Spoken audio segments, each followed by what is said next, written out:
I said I was gonna write down what you guys just said so I don't forget in the future. And then I said, you all wake up. Erisys, you took the first watch, I think, and then Regina Yeah. did, and then after that, I think I don't remember who else volunteered to take watch, but nothing happened I through the did night. it. Okay. Also, Erisys, you're at I full slept the health. entire night. I guess Roderick will take the last 2 watches. Actually, I don't think I need that much Oh. sleep. I just need like 4 hours. I only needed 4 hours as well, so I could have watched for 4 afterwards. Yeah, Okay. I only need 4. Very well. Very well. Nothing happened in the night. Kobold is still there. Completely Is it- conscious. He's trying to break free, but he can't seem to. Okay. I go over to the kobold and I'm gonna attempt to intimidate it and yell in his face, and I'm gonna yell at him to tell us where the artifact is. Is anyone else doing anything? I see Malcolm. It's Malcolm, right? Can I do that? Yep. I guess Everyone else, what are you doing? My presence. I'll just use my general presence to assist Malcolm. Okay. Erisys is going to hunker down, like kind of squat down next to him and see how this intimidate goes. Do you speak Draconic, Malcolm? No, Yeah, but I think don't he- care. I think he does. I Okay. don't remember. I don't. Enzo is going to train his crossbow on the guy and make sure he doesn't do anything. I will sit on Alright. top of the statue. I'm gonna try to intimidate him whether or not I know if he speaks common or not. Okay, very well. And Regina is still asleep. She's kind of snoring off on the over there on the floor. Okay. Malkron, I assume it was you. You're trying to intimidate him. There's so many of you. I'm gonna say roll with advantage, because it's all of you versus one tiny kobold. Okay. The kobold is very much intimidated, and he's just shuddering. You even see a pool of liquid starting to form underneath him. Does he try and say anything? He lets out a couple of squeaks. He's surprised. He is shocked. He doesn't say anything. I look around and I ask if anybody speaks kobold. Then I'll start speaking in Draconic. Where is this artifact? Erisys, correct? Mhm. Okay, the kobold looks over at you. And he says to you, artifact?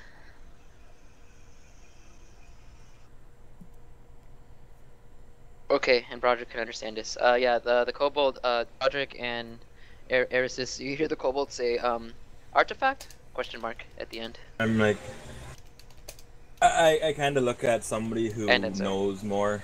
Like I'll look over at Longbottom's like, how do I in common? How do I describe? How do I? Oh, you speak the Draconic. Well, I'll say to Kara, how do I tell this guy what we're looking for? The mayor did not really say what we were looking for. He only gave us a key. Maybe if you ask him where the place of strong magic is in this forest. Where is magic strong here? The kobold looks at you, his eyes go wide open, and you see he completely soils himself and is trying to break free. And as he says that, and as that happens, he's trying to say, run! No! No! Don't go there! No! No! Run! Okay, I lightly bash him with my shield.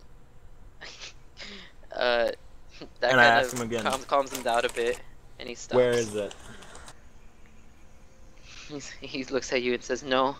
No, go there. You don't want to go there. Danger. I will show as many teeth as I can, kind of in a toothy grin. It's like, I like danger. Where is this place?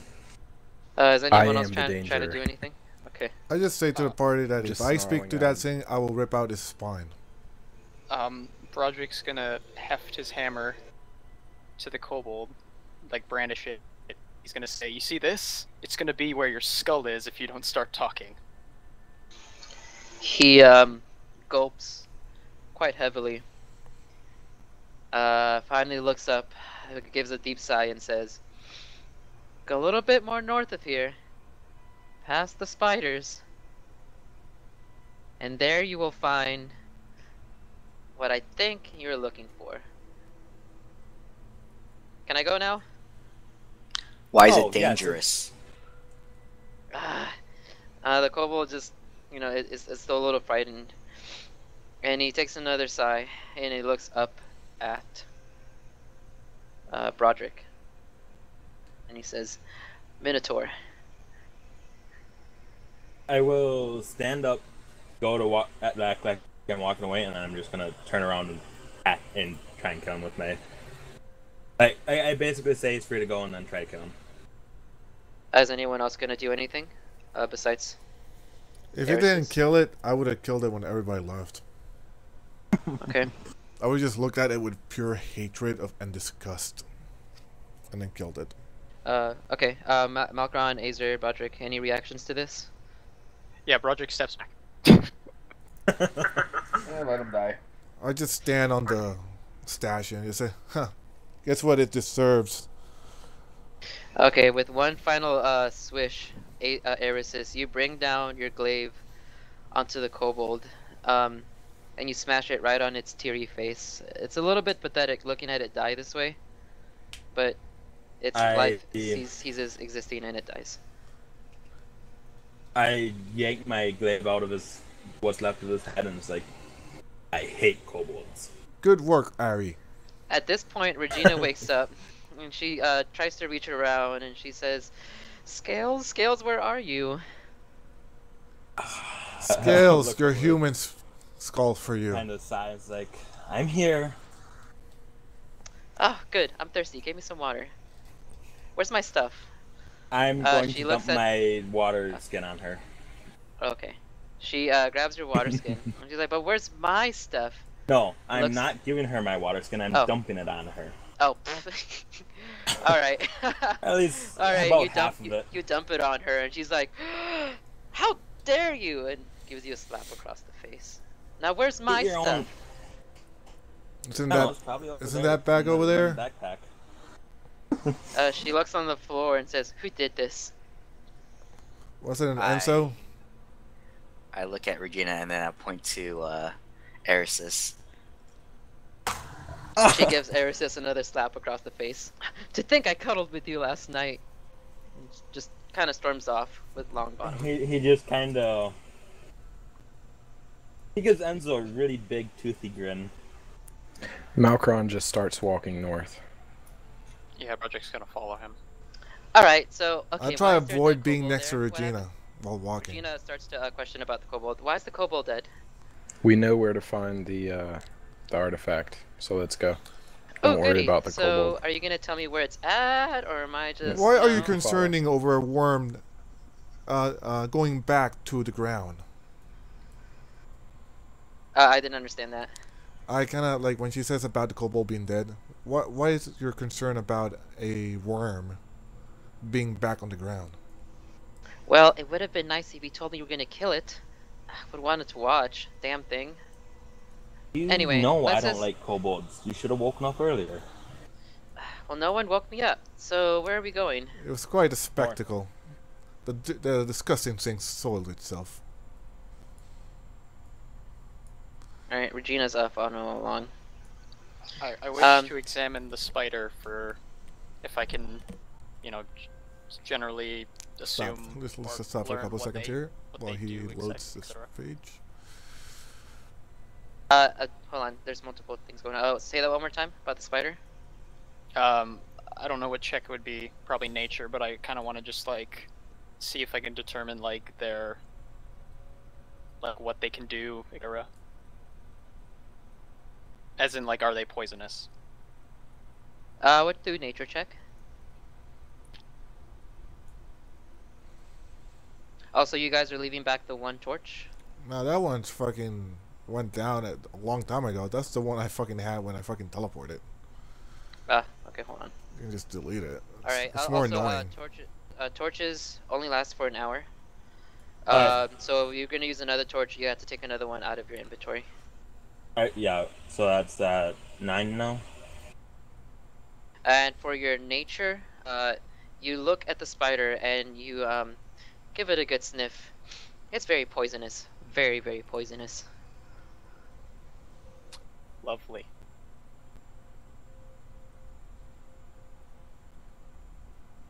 You come upon the intersection that you were at before, and you see a fork to the left. I mean, you see a fork, one path to the left, one to the right. Gonna keep going north. Yep.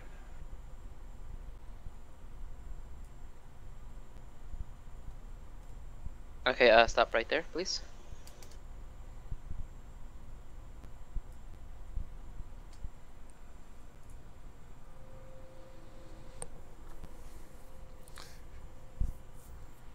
Hey, Scaly, you're leaving your human behind. Ignore the kobolds. Those kobolds are not there. They're just there for if I needed them.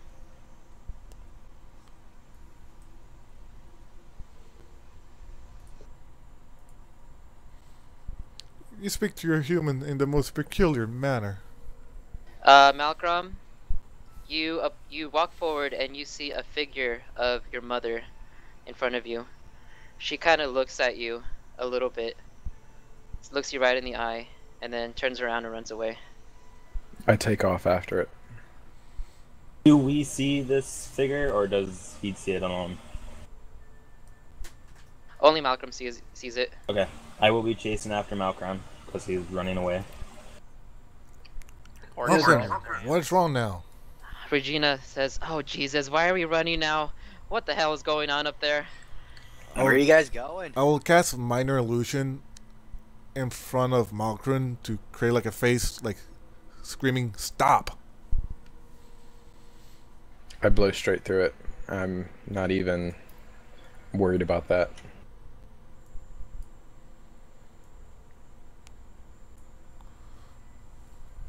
So, did I see which way she went, or did she just kind of disappear? You saw her go this general direction, and you see 3 paths now. So I kind of get to the middle of the intersection, and I'm just looking around, extremely disturbed. Malcolm, what's wrong? I just saw someone who's dead. Someone from my past. Get over here, Malcolm. Let me get a look at you. You see the woman appear in front of you, one more, and she turns around and runs further into the forest. Does anybody else see that straight ahead of us? See what? The woman? I think you might have gone mad. I haven't seen anything. Okay, I take off, not as quickly as before, but I'm still heading off in that direction. I'm gonna try to keep up with him. You see me like panting, like try to run. Okay, please give me a second. I'm trying to do something at Cool. the same time. Let's just stop here until he finishes.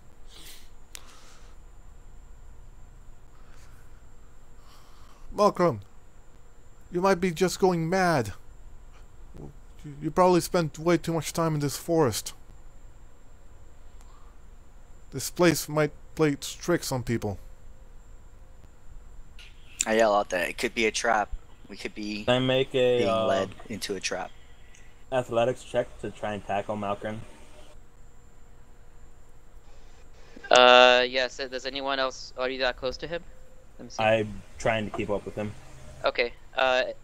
Consistent athletics. Okay. Is anyone else trying to do anything? Because I'm just kind of go off of Malcolm, and it's not fair to everyone else Nope. because I'm not giving people. Okay. All right. Okay. Erisys, you try to tackle Malcolm, and you completely miss. You just kind of land on the dust of where he was running. Well, he's gotta make a contestant athletics. Maybe he'll get lower. I have +6 to athletics. I had Maybe a you'll get +6 one. with athletics Oh, too. okay. I see what you're saying. Okay, yeah. There's that possibility. Just that saying. is fair. Malcolm, make a matching athletics check to see Yeah, if you I outrun did. him. No, he won.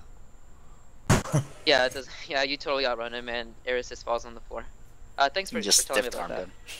Like I say, there's always that Sit down and possibility get for off that the one. deck. You know. So- You run forward, Malcolm, and you come upon a clearing. Let me reveal more of the area to you. I'm gonna get up and You see keep your trying to mother follow. hanging from a tree, and you see a man standing next to her. This man looks to be your father.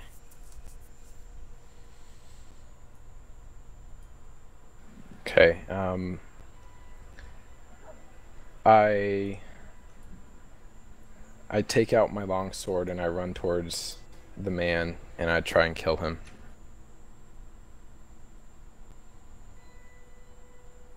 Okay. None of us still see this, right? Like we don't see. No one sees this. You just see Malcolm randomly Attack a bush. hitting the air. Yeah. So I What race is Acer? Azer is Wood elf. half elf, I think. No, elf. Yes, wood elf. so Longbottom's high so elf. as I run up and you guys just see me run towards a tree, I guess, with my longsword, and I yell out, I thought I killed you, and I swing at this thing. I'm going to try and catch him after he takes his initial swing. Okay. Well, what happens is, Malcolm, you swing an axe, correct? Longsword. Longsword. Okay. You swing your longsword at the figure of your father, and you completely run him through. You see blood to begin spilling out from where you hit him. He looks you straight in the eye and says, "Ah, you haven't changed one bit. Like father, like son. Nothing's ever gonna change with you, boy." And he disappears, as does the blood and the mother. I'm gonna try and grab him now and kind of hold him back. I'm not gonna fight him at all. I go limp. Alright. And I'm mumbling about my mother and my father, and just almost incoherently. I will slap you in the face. Get a hold of yourself. Regina just kind of pushes through people, walks up to Malcolm, and slaps him on the face. What the fuck was that about? You do not touch him. Get away from him. Don't touch me. He's trekking through these woods. Who knows what kind of monstrosities are in here? He put us all in danger. Regina, go sit down. I saw my dead parents. Now, Regina, Malcolm, go sit down. Yes. this place is probably playing tricks on you. I'm trying to push Regina out of here so he's not in Malcolm's state anymore. Now, listen to Who me. is? Whatever you saw, it was not there. Well, it disappeared, so yeah, I get that now. Eris says you're trying to pull Regina away, correct? Yeah, Let go of me, Scales. What are you doing? Regina, What race is Malcolm, by the calm way? down. Go sit down. I'm a half orc. Oh. Go bug someone else for a second. Okay, Regina can tell that this is all very unsettling. She complies. What else is everyone else doing, reactions or action-wise? Can I just make a general perception check, I suppose, to see if there's any sort of ambush in the area? Yeah, I would be doing the same too. I will give him another slap at Malcolm and say, "Are you half orc, or are you half chicken? Tell me now." People that are trying to roll perception, please roll perception.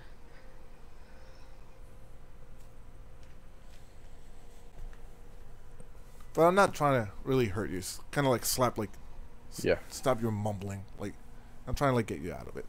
I'm not trying to assault you, but I asked Kara, I say, are your parents still living?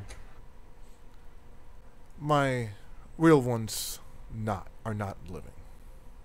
Okay, and in regards to Stolfi and Roderick and Enzo, all three of you hear silence. It's completely silent. I was raised by humans. But you do see the web on the top left, and you think maybe it might lead to something.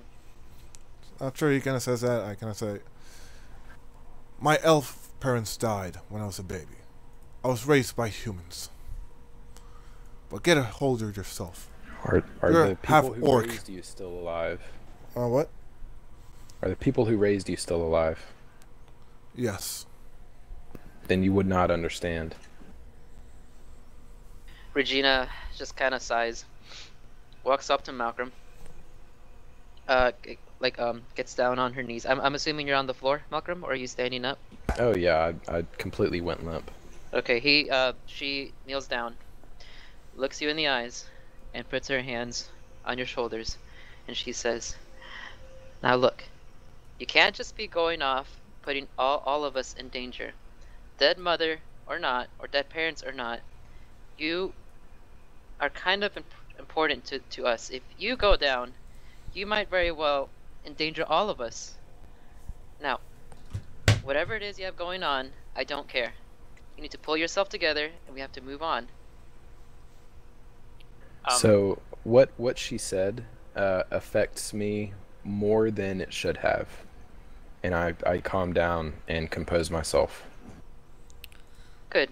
Now, Roderick. get up, and she's trying to help you up with her hand. Yes, you are my precious subordinate. I will not allow you to die in such a horrible place.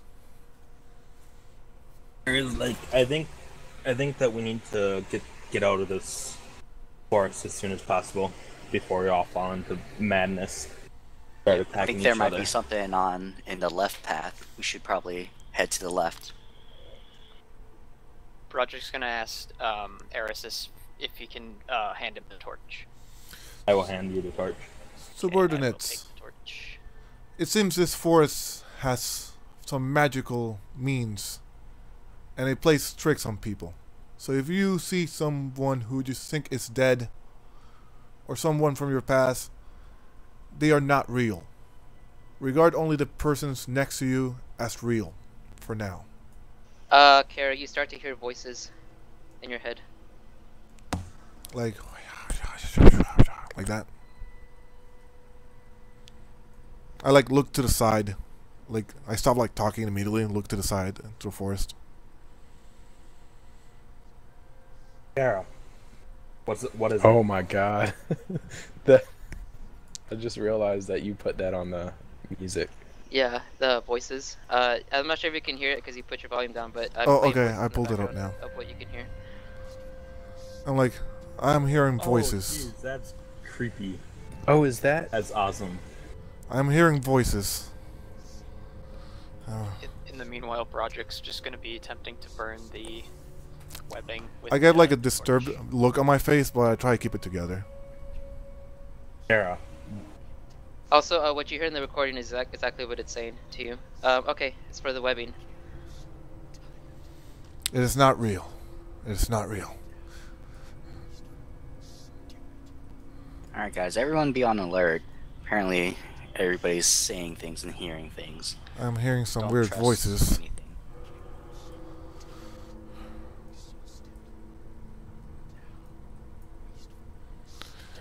The spider web. You burn the spider web, and you see even more webs. Quite a huge amount, very dense amount of webs.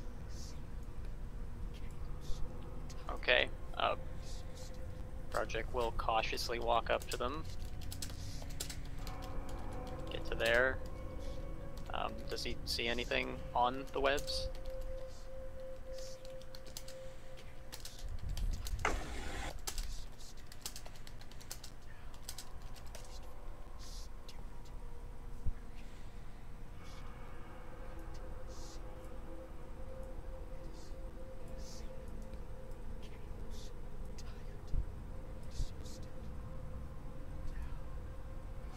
You look into the webbing, and you see that it seems to be some sort of.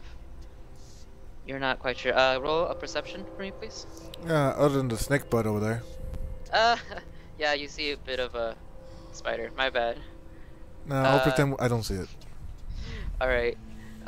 You look into the web, and you realize that this doesn't feel too well to you. Your instincts make you feel very uncomfortable. Where's the voices? Only I can hear it, or everybody? Only you can hear him, Longbottom. Oh, fuck. And they are very degrasive. They're calling you stupid and saying things that you're wasteful, and that you're not important.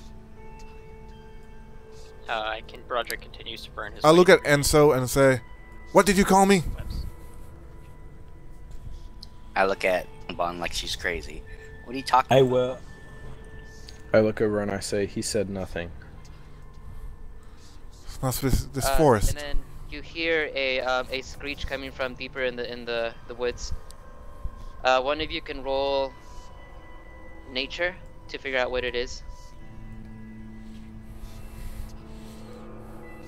I guess. Okay.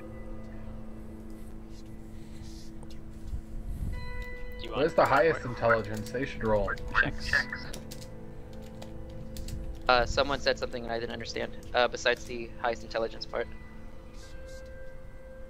That's all I said. Oh, okay. I thought I heard someone say something. Maybe it's the voices. Maybe I'm starting to hear voices. Dear God. The guy that controls our story is hearing voices. This is scary. I'm worried about that. That means our job is done. We're driving the GMT insanity. Stolfi, you hear this cry, and you sense it to be from a sort of very large creature. You've never heard of it before, but from what you know, it sounds to be of that of a very large sort of pig, or not pig, a very large cow. And we heard Minotaurs, so I can put 2 and 2 together. You can use that logic, yes. What direction did this come from? From the north and west. I'm going to grab the torch from Broderick and start burning the webs. Yeah, you can have it. Roll perception, please.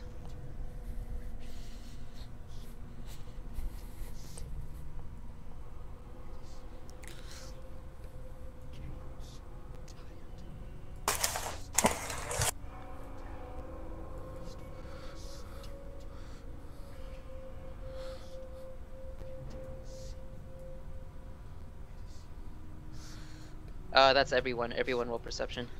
Oh, perception. Okay. Am I rolling again? Or. Oh, Eris says you're fine. No, Broderick. Oh. Because I rolled earlier. Yes, this is for a different perception. Okay. Jesus Christ, -2, bro. Damn. I'm the one hearing the voices. I don't even see webs. Everyone except for Chris, Professor Kara Longbottom, and Broderick. Professor Kara Longbottom, you got disadvantage because you can't perceive things because of the voices in your head. Oh, really? Oh, great. Yeah, I'm sorry.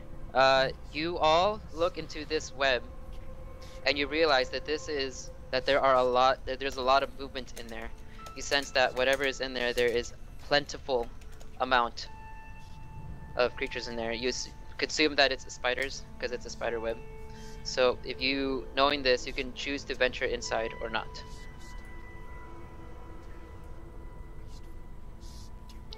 We have to get past the spiders to get to the artifact. The kobold There does may say you have to get past the spiders. There may be a way around them. A's Yeah, are but apparently smart. this forest moves and changes. I don't want to risk it. I Regina, want to get out of comes here up. as quick as possible. Regina comes up to Erisys, puts her hand around him and says, "Scales, I don't like the feeling of this. I don't quite want to be spider food. Know what I mean?" Yes, but would you rather wander around the forest for eternity? It's better You that did. than going through out a spider's butt. We need to get out of this forest as quick as possible, which means we need that artifact. Fine, Okay, but you owe me. this is out of character. Okay. So, just to everybody else, the DM, the person who the DM is controlling, does not want to go in here, and there's lots of spiders. I'm thinking maybe we shouldn't go in here. I'm just letting you know that there's a lot of danger in there. You can if you want. Yeah. Why don't we try I and think go we should go around? forward. Why don't we try was and in go character. around to the right, and we can go north and see if it circles around here. Alligator, If it starts it's going kind of the hard other to notice because Regina's kind of a coward. That's true. Regina is a coward. Remember that. That is true. Well, I vote for finding a way around. I mean, we can do that, but I also think that we could possibly lure all the characters to this bottleneck over here where we're at, and kind of dispose of them pretty quickly and easily. Azer volunteers for front. Eat As shields. does Ari. Yeah, I mean, I'll be in front if we're fighting something. Project's going forward. But okay. So Okay, very well. So, Jim, Ari says it's gonna. out of character set the- question, but it's kind of in character question. How unbearable to Longbottom is this? How? Say that one more time, please. Unbearable to Longbottom, like from 1 to 10, 10 being the worst. How unbearable? Yeah. What do you mean, like her resistance against the voices, or? Yeah, she's like kind of keeping it together because she kind of knows the force is, but at the same time she's like kind of losing it a little bit, like 50-50. I would say you should roll. Roll? Okay. Yeah. Intelligence? Save? Yeah, I can save. Yeah, I'd tell. Let's see. Oh, that was not save. Oh, but it's the same shield Oh, as hey, before. that's a pretty good save. You didn't crit fail that. All right. You're holding up very well against it. Your mental capacity is very much putting these voices at bay, but it still bothers you. You know what I mean? Like that's not normal. I started like shaking, like almost cradle, and then I'm like, oh, can I get up? I'm like, oh, okay, I can handle this. But I still do like a little head twitch from time to time. Malcolm, you're starting to hear the voices too. You can roll intel if you want. The intel save ability check, one of those. It doesn't affect you. It's the same as Longbottom. You can bear it off, but you're starting to hear them too. Is it the same thing that she's hearing? The exact same thing. Okay. I look around and I say, guys, I'm hearing it too. I will put the torch to the webs now. and we better get through this quick. I don't want to stay in this forest any longer.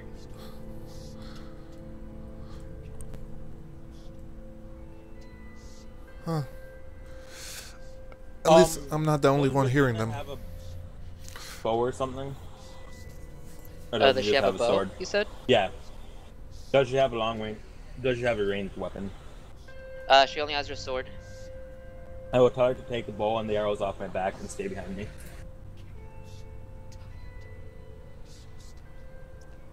I tell the group, you guys should go in there, lure them out, and then run back to this bottleneck, and with that, you know, I can start shooting them down with my arrows, or my bolts. Yes, lower down their health before actually one-on-ones. So, I'm gonna ready an action for once we're actually, like, straight before we're in combat. Broderick right now is gonna put away his Warhammer, and then once we hit initiative rolls, I'm gonna cast Bless. So did Regina take my bow?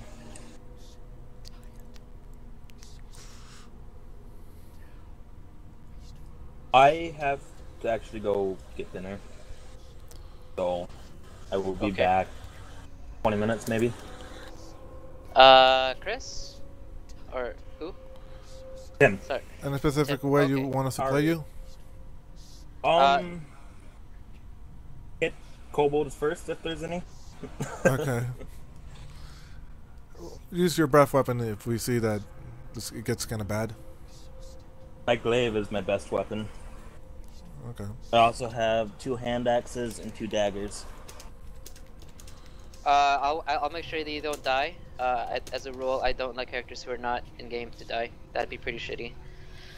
Just make it back, and they can decide what to do for you, collectively. Okay, Since it like I affects said, everyone. he would be up front. He also has 10 feet of reach with the glaive.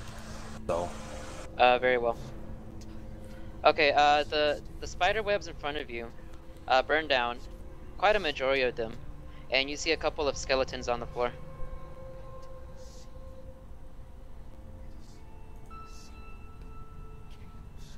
What about these two right in front of us? Oh shit, give me a second.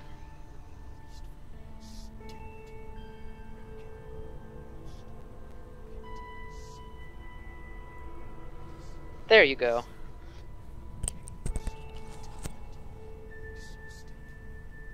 You can roll further perception if you want.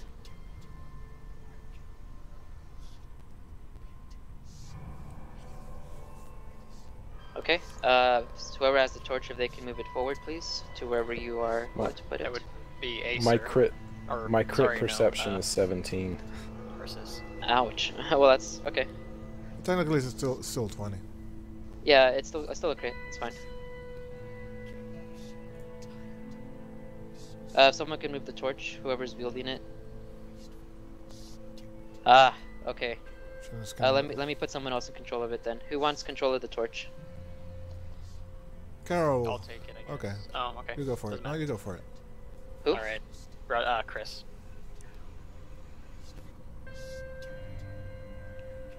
Sorry, I'm still getting a feel for your different voices. Okay, there you go. You should have control of it now. I do.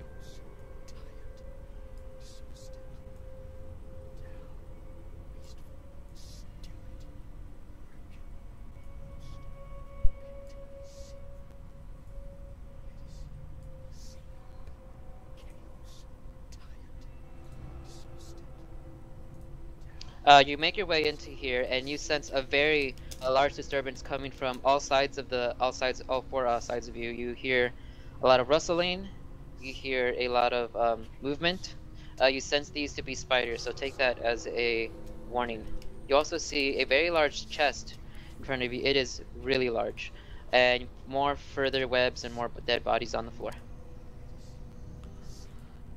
For the new players, who probably so they can get like a better idea how my character looks. There. It's not exactly like me looking.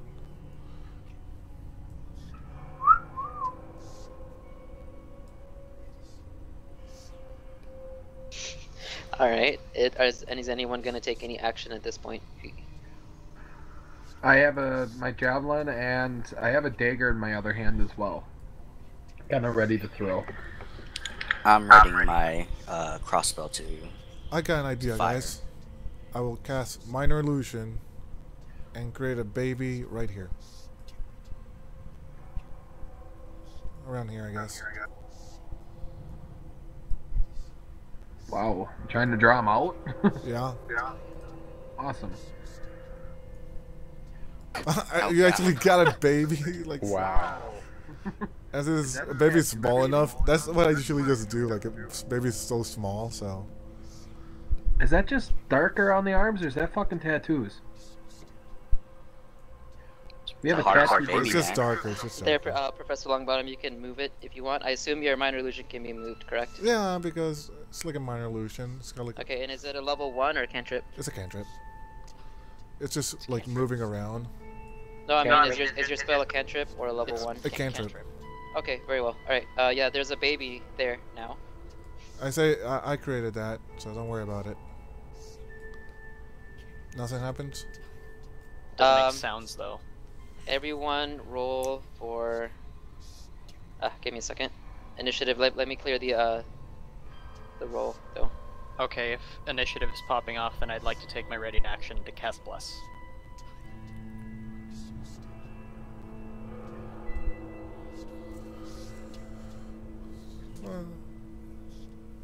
I can just make a sound as well, like diminish that one and like make a baby sound right there.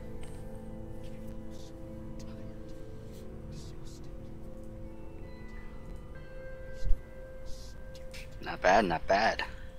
So can I take that action then? For your bless? Yeah. For your bless, yes, you can. Okay.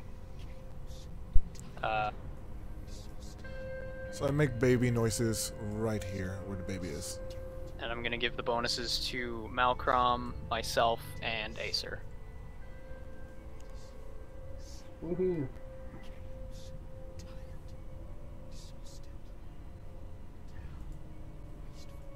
It says it can, but not necessarily that they do have to.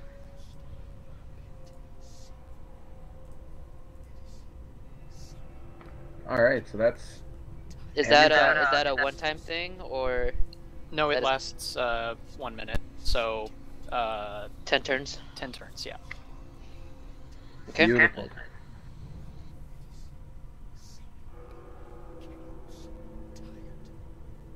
The baby triggers a spider, and a spider jumps out of the tree and begins to take a look at the spider. I'm just saying that's what happened that triggered it. Besides that, everyone else can go first. Okay, Enzo, you were first. You see a spider here, and you see the edge of 2 more in the light. Okay, I'm going to immediately fire my crossbow at the spider investigating the baby. Burn the webs.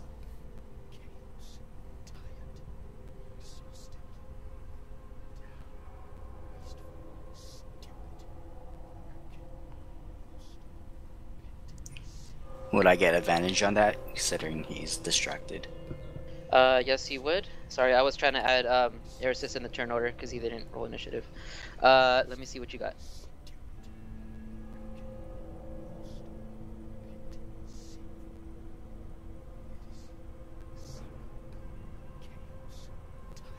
You pull out your crossbow, and I see that the damage is a crit. Does that mean that you roll damage again? Just a question, throwing that out there. Oh, yeah, I should roll damage again. Yes. And I get crit for sneak attack as well, so I rolled damage and sneak attack twice. Why does he get I crit? don't see a crit. I see the damage did a crit. I'm asking if he did a crit on I damage. didn't. No, it's usually the first roll. Damage was the... You take the first roll. Okay, only the attack one. Okay, I'm just asking. Just On double a, check. in Alright. case of a disadvantage or advantage, then you take the best or worst roll. Gotcha. Okay. Well, you had advantage on this, and you let out a. Oh yeah, you had advantage. Then yeah, it's a crit. Yeah, you let out a bolt at the spider, and it hits it in the behind, and a bunch of goo starts to come out of the back of it.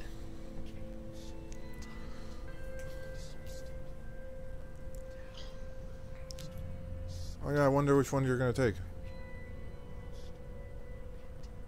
I'm not sure what Chris is doing. I'm just testing my bonus thing. You just wasted Okay. your best fucking from attack. Blitz. All right. Double crits? Or no, those were just crits on my D4. Okay. The person that cast Bless, can you remind me one more time who you put those on? You put it on yourself and who else? Myself, Malcrom, and Acer. Yourself, Malcolm, and Acer. Okay. Alright, Broderick, it's your turn. Yeah,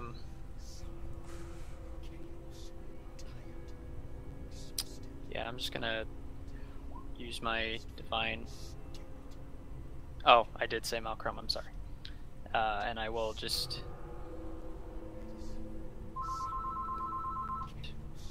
with Sacred Flame.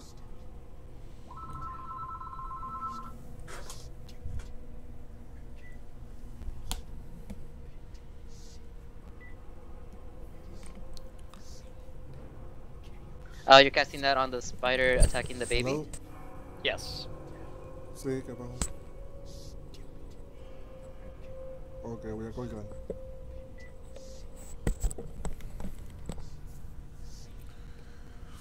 Oh, very well.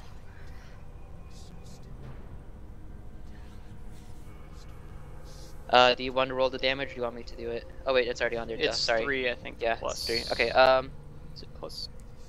3 plus...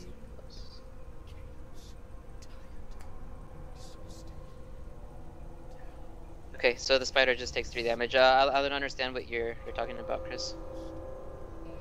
Oh. If that's the case, Chris, then you could just roll it manually in chat if you know what the roll is. I mean, I'm gonna inspect the rolls whenever I do it and make sure that it's working properly. So that one before, it would just hit for 7 because it wasn't a crit.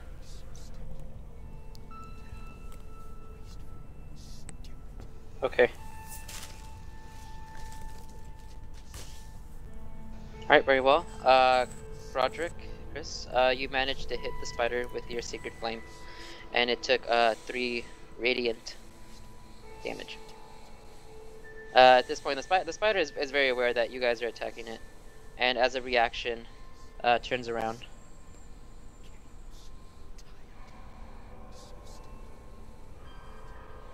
Was that it, Chris?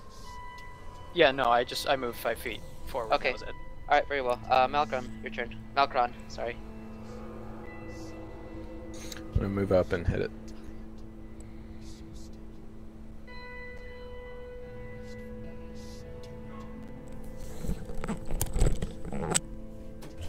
Good. You pull out your longsword, and you slash at it. You slash at its front feet, at its face, and the slashes are not very deep, but they are significant enough that you make a good fair amount of damage onto it, and more putrid blood and the scent that follows with it goes into the air.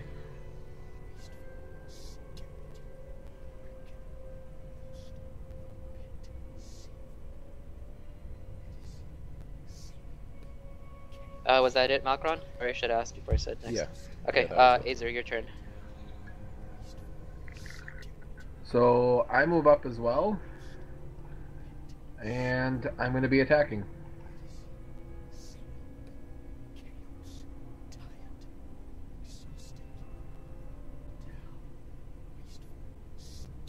Is that You icon can for... add the 1d4 to the unarmed strike to see if it allows He you adds it to. to. Oh, okay. Yeah, well, he hit anyway, Yeah. but he adds it to all of them. Okay, that's fine. he I mean, the started javelin back. one hit anyways, but the unarmed strike does not, so you can add the 1d4 from the bless that you got from earlier. All right. Oh, is that CS0 make it so that it doesn't crit? Trigger crit? I think so, yeah. Okay, I'll put all that in there. Okay, both your javelin and your unarmed strikes hit. You reach your javelin out and you strike at it just as you did all the spiders before, and you hit it right in the face. You put another kick right into the face as well. And as you do both of these actions, the spider gurgles and falls over to the floor, dead, releasing a bunch of blood. I'm staying ready. Are these icons the bless? You can I don't get know, rid I of the baby if you It want. doesn't matter. You don't have to use them.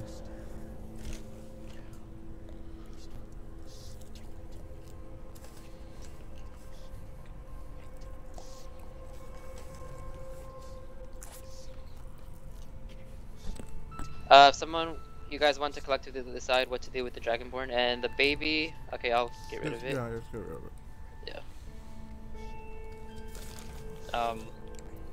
You could just move 30 feet forward and ready an attack. I don't know. Maybe over there.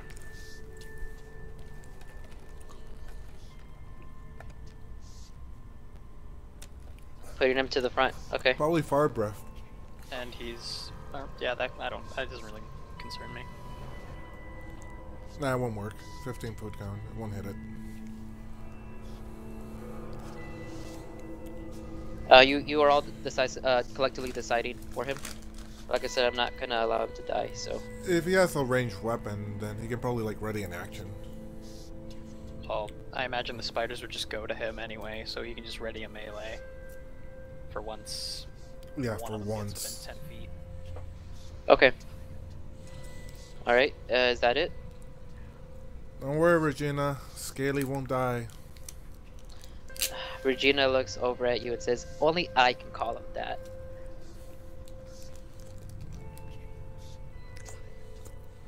Alright, for the spiders. From deeper in the woods, you cannot see where. You hear more rustling as what you assume to be a spider moves. Longbottom's actually kind of confused on how they fucking do it. Dragonborns has a fucking cloaca.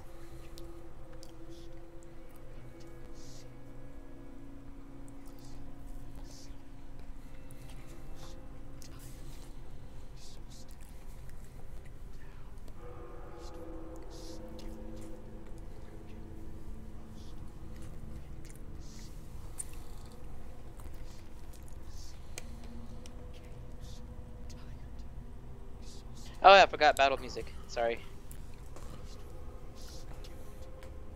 Well, Kara's already freaked out by the fucking sound, so.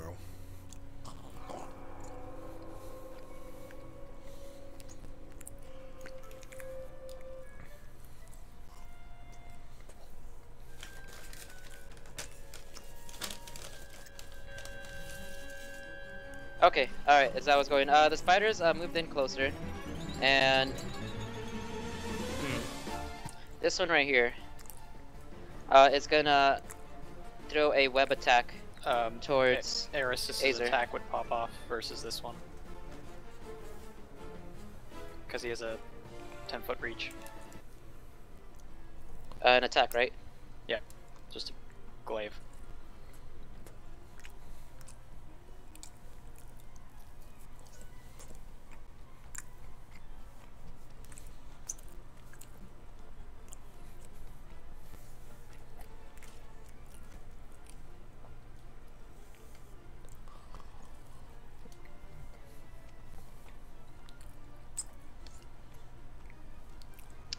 Alright, he reaches his glaive out and it does 9 damage onto this poor creature.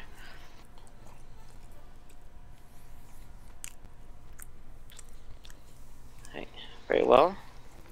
Poor creature, yes. The spider over here is gonna throw a web attack at Azer. We're killing your pets.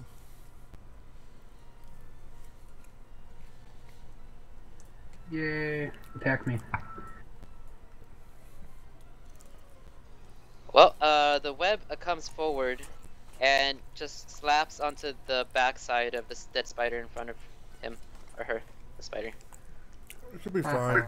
Spiders have like natural like webbing resistance.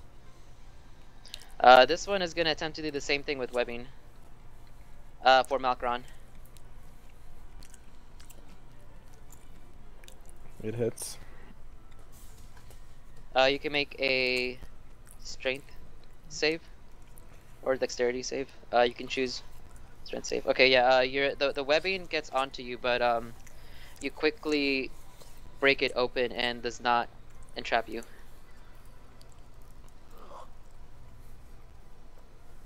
Besides that, the other spiders are too far, so that's it for their turn.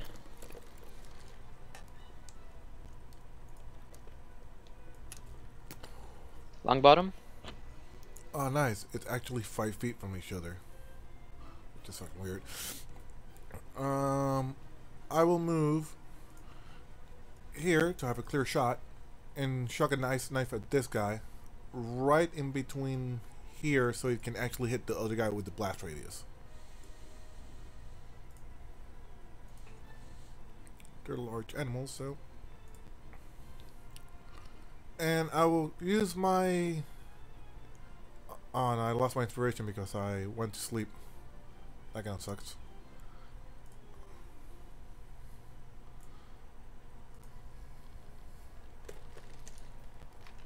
Do I still have inspiration?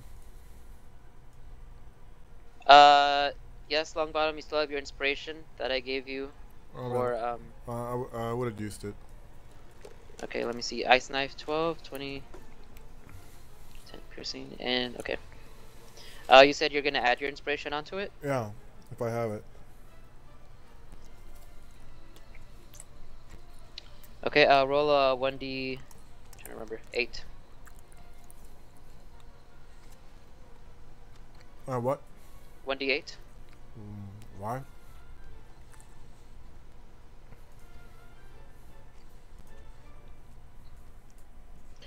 Alright, well, that was actually just barely enough. Yes. Okay, let me throw.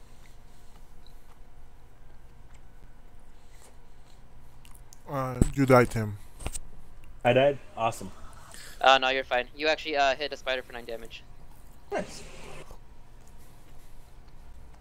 Okay, both of the spiders failed the save. So Man, for the first time. they both take 20 damage. One takes 20, the other takes 10. Wow. Takes 20, the other takes damage. Okay, I see. It's pretty much like Alright. a grenade. Like it hits and then I explodes. gotcha. I just had to read it just to make sure. Alright, well the spider that you originally had The bottom one. thrown the spell on top of, he gets completely covered in ice, like kind of like shrapnel. Have you ever seen a grenade just like blow through someone's body? Like it just combusts in Bends. pieces everywhere. And the other one takes a little bit of a blast from it too. That spider that you originally hit is dead. Needless to say, there's guts everywhere. Disgusting creature. Pretty much it.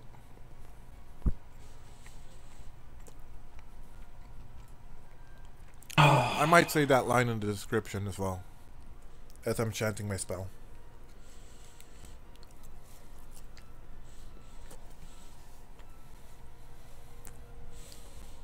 I really like your descriptions of your spells.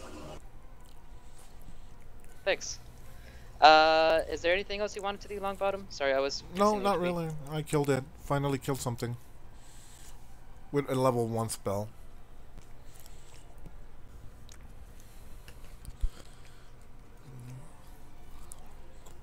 Like, that's kind of a bit of a trend. Like, every time I cast that fucking spell, like, he literally makes all the fucking saves.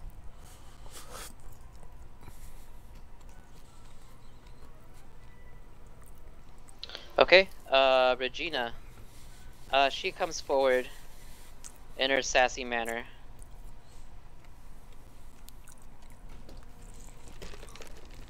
Passes by Longbottom and just kind of gives her a shove. As she does that, she says, "Move it," and comes forward.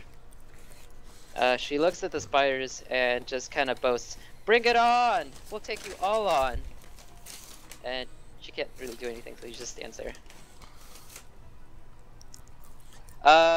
Tim, you gave a bow to Regina? Yeah, before I left, I told her to take the ball. Oh, that's the right, bow you and did. arrows off my back. Oh, you did. Regina's saving that for now. She Okay. doesn't plan to use it because there's webbing in the way, so she can't quite throw projectiles into there because it'll get stuck in the web. Okay. Yeah. Enzo? I'm gonna move up with the group and then fire my arrow at this spider.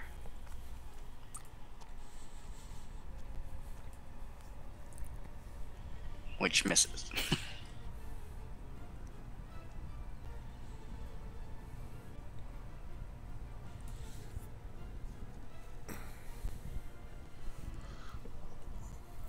Yes, you try to hit the spider with the crossbow, release a bolt, and the bolt completely misses the spider and just lands in the area behind it. Anything else? That should be it.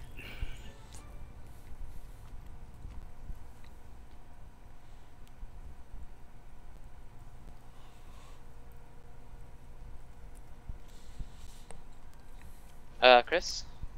I'm trying to reply to your whispers at the same time, so. Yeah, no worries.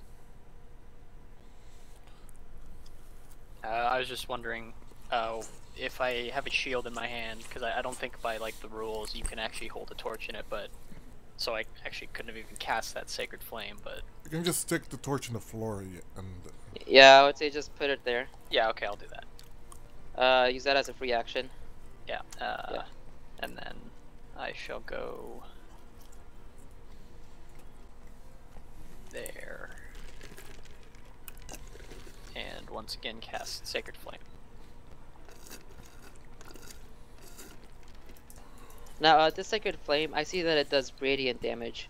Does it cause any sort of fire? Because I see it has flame in the word, but it doesn't say fire damage on it. No, No, radiant it's like damage light. is a different type. Yeah. Okay. Alright, just make It's sure. like necrotic, it's like death energy, and radiant's like light energy, I guess.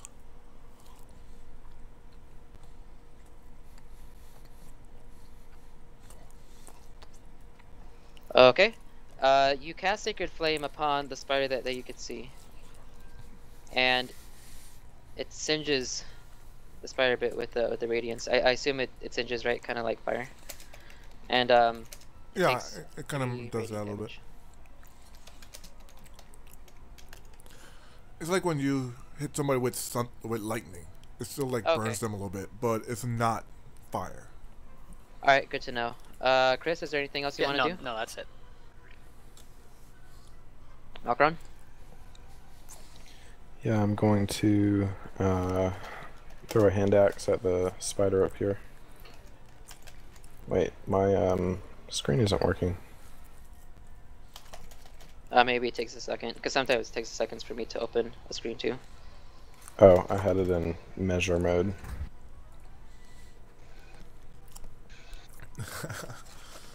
That really sucks when you're trying to click. I can actually add. Oh, Yes, it you did can. add my my D4. Well, that's disappointing. So, that's it. That Yeah, your hand axe. You throw your hand axe at it, and you said that's with the D4 already added onto it. yeah. Okay. Yeah, the hand axe misses the spider and gets stuck in the webbing behind it. You have one hand axe left, correct? Yep. Okay. Anything else? Nope. I'll just move down a little bit. All right, Azer. All right. What is that one doing? It's standing there on the floor. It is on the floor? Awesome. It is on the floor. Yes. So I'm running up the current spider that's in front of me, jumping, gonna dive down with my javelin, and then also proceed that to follow with a kick. Okay. Since you're moving through the spider, I'm gonna consider it to be difficult terrain. Correct. So that'd be 20. That leaves you with 10 movement. So okay, yeah. I let can me see. feasibly, yeah. And I do an acrobatics for the jump. All right. Roll your attacks.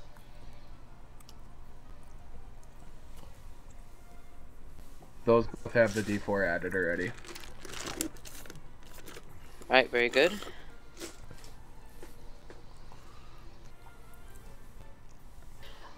You jump onto the dead carcass that was in front of you, and you jump off the backside of it and lunge towards the live spider behind it.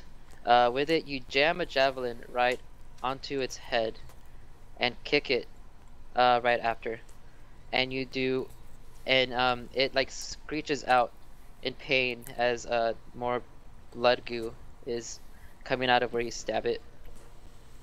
You did a lot of damage, so it's good. Yay.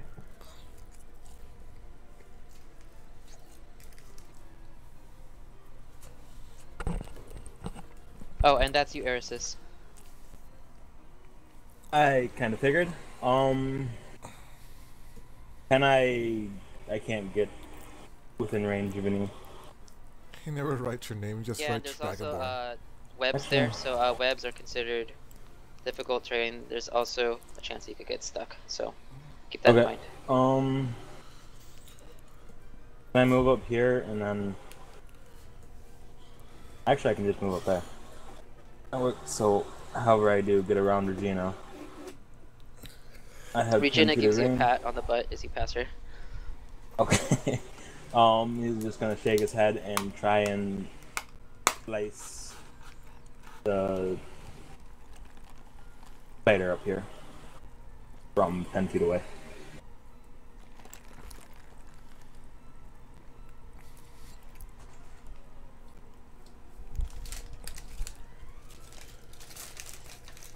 Okay.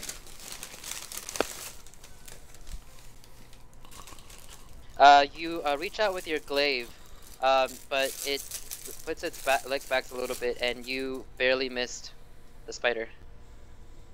You mean he missed? Yes, Okay. he missed. You said barely missed.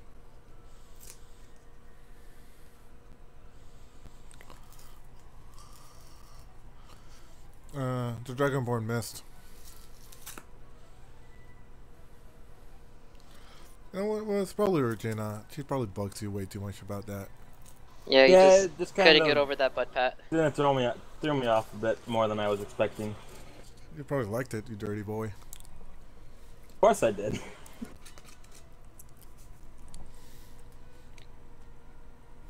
Spiders. Okay. The spiders are trying to maintain their distance. they see that you guys are quite some foes, so they're gonna try to disable you before doing anything else. So they're gonna all three throw web attacks.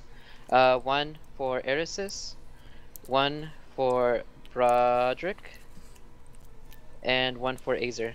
So give me a second.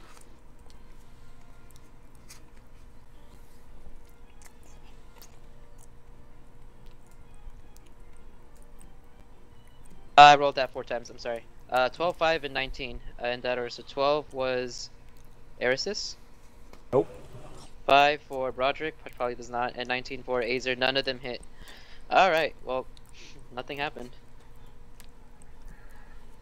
Long bottom. I'm just gonna look at Regina and like, show me what you got. And I'm gonna like try like lean on one part of the bug that is not bleeding, and just let her do her thing. I'm actually gonna cast Chill Touch on this guy over here, but I'm not gonna help Regina.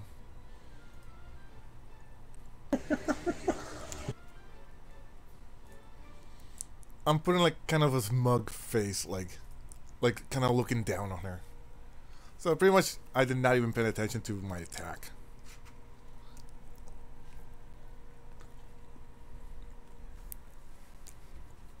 Sorry, my screen just bugged out and everything went white. Give me a second, I'm trying to go back to where you guys are.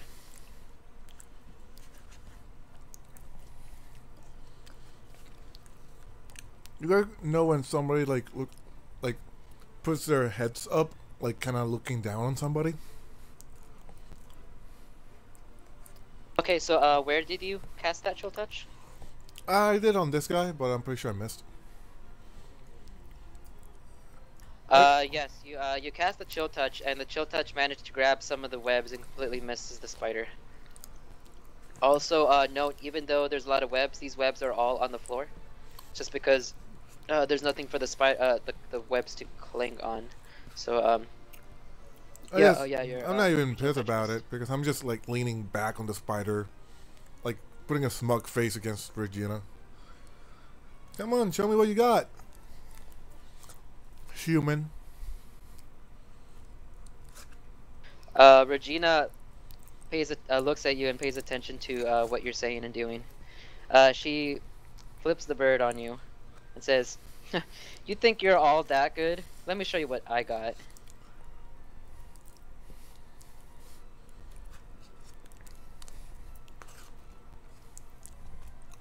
She goes up to the spider in the web, calls out to you and says, "You think you got guts? Let me show you how it's really done." In character, Longbong actually wants her to die. Not bad.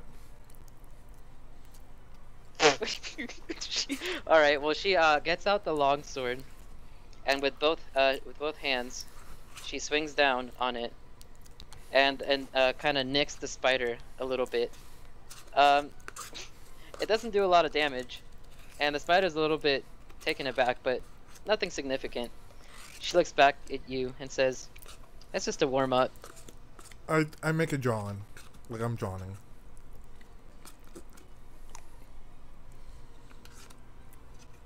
Enzo? I'm going to fire my crossbow, my bolt, right, like past Regina's head at the spider in front of her.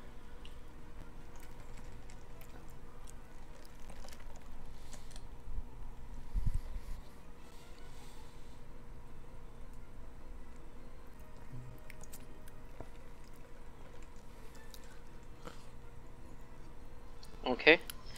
If a person is in the way, it's considered as, I'm trying to remember, half coverage.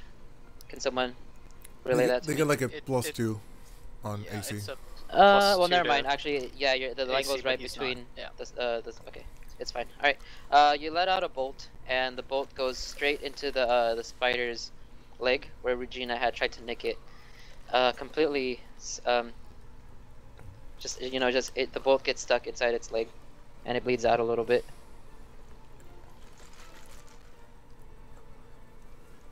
And that's And why, that should be it for Malcolm, my turn. you don't do that stuff before battle. It creates weak legs.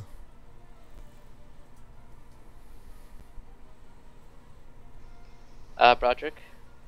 Okay, Roderick's gonna go back to the torch, pick it up, and then he's gonna throw it there. So that's an improvised ranged weapon, correct? Yes. If it hits, it's 1d6.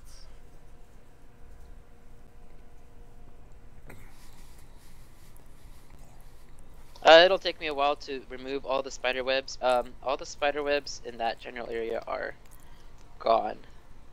So just for sake of time, I'm gonna hold off on that for now. Yeah, sure. And also, since you the torch onto the spider, can you roll a 1d6, please?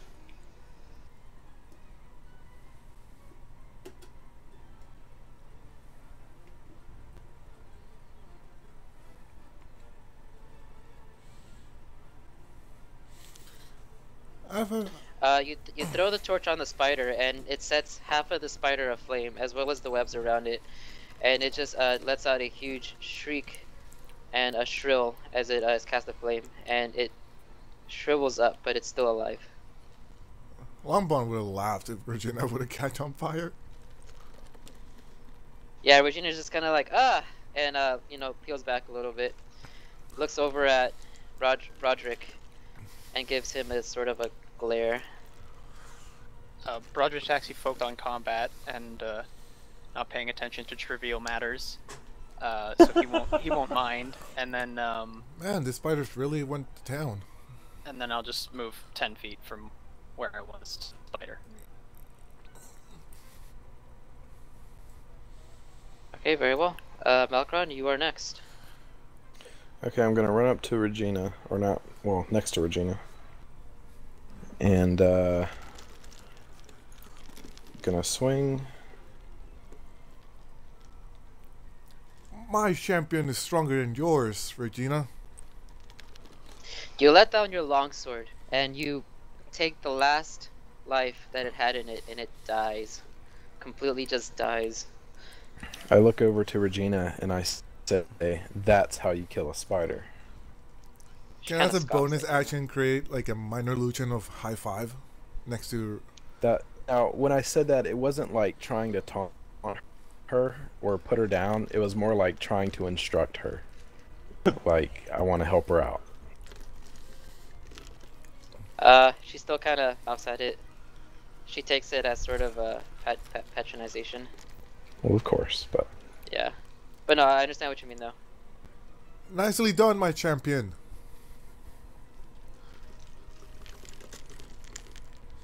Azer? Alright, so I'm striking with a javelin at the one in front of me.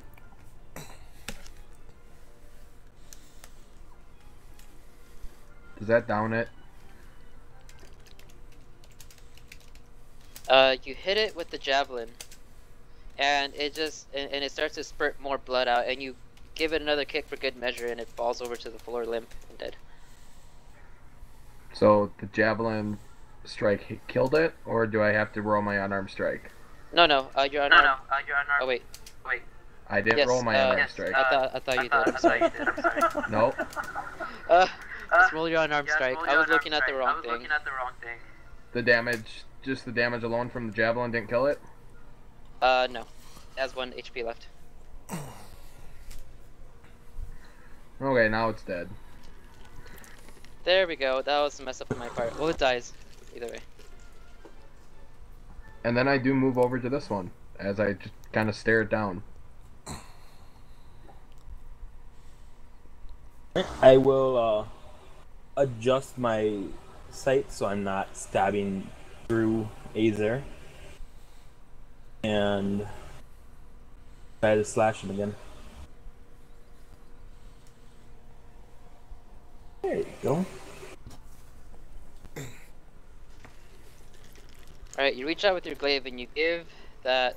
Wait, is that 10 feet from you? It is. Yeah. Okay. Unless he's in the air. Okay, yeah, you're fine.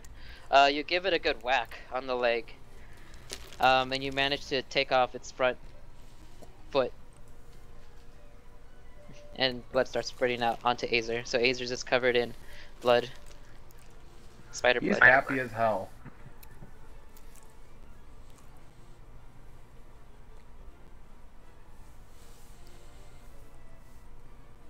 This spider's just about had it, and it's gonna take a bite at Azer. I wonder if one of them can make Do it it. at once. Hit me. I think the kobolds were more The dangerous blood than the is fucking venomous, spiders. yes, but... Oh, I'm sorry, what was that? The kobolds were more fucking dangerous. Yeah, I don't understand. This is quite backwards. I was expecting a really different outcome. It's really But, 50-50 sometimes in this sense. Yeah, the rolls are just really shitty. Bless, motherfucker. The spider reaches out to bite you and misses, sadly. And the blood is venomous, but it's only venomous if it is internally placed. So if the blood is on the outside, it's fine. It's not acidic. Awesome, that's good.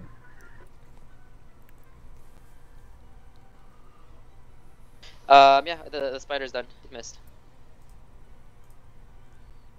Chill touch. Yeah, I thought the spiders would have done way more damage than this. They're like all poisonous and in heavy terrain, and you guys are just slaughtering them. Kobolds did more damage than this. I'm quite shocked.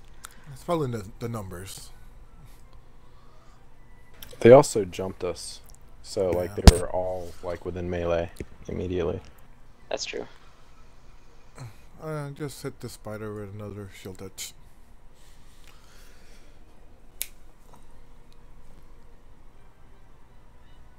You use your tilt touch, and a hand comes out and smashes it on the head, doing more damage onto it. And more blood comes out and like sprays onto Azer. I put my hand like in my mouth, like almost like I'm gonna vomit. Regina looks over at you and just laughs. Constitution save, not vomit.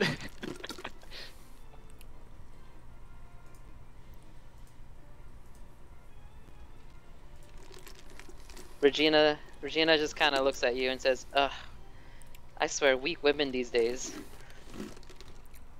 At least I'm not weak in the legs.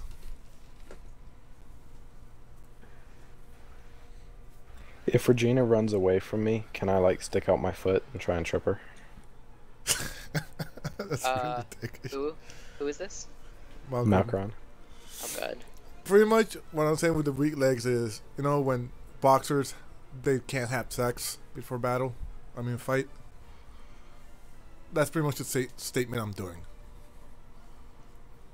Wait, why did I get moved? Okay, I'm sorry. I'm sorry. I'm trying to move you back. I'm trying to move Regina. Oh. Where were you? I don't know You if right that's here. the correct like statement in English, right? I'm right where Regina is. I'm sorry. I'm just failing on controlling this. Okay, I'm trying to put it right here. There we go. All right. She pulls out the bow and arrow that you had given her, and tries to aim a shot at her. For this, let me see. Yeah, D8. 1d. No, the attack roll would be 1d20, and then strength. Yeah. Dex. Okay.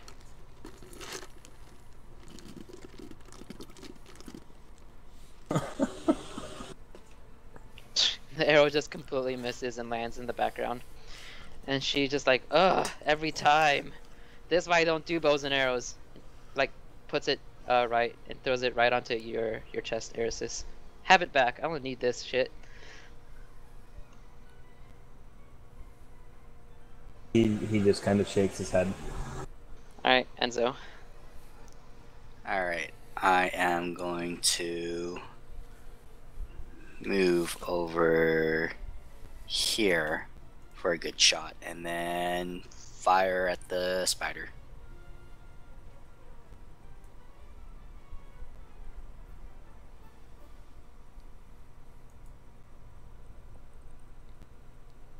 You take a good shot at the spider, and your bolt hits it right in the other leg. and sprays more blood onto Azer, and crumbles down, nearly about to die.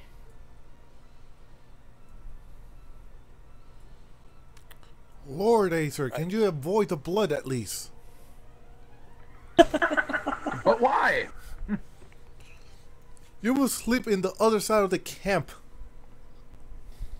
Regina just looks over at Professor Longbottom and she says, "It's okay. We all know you don't like blood." She winks at you. If you stop flirting with me and actually cause damage, then we can kill this thing faster. Okay, Chris.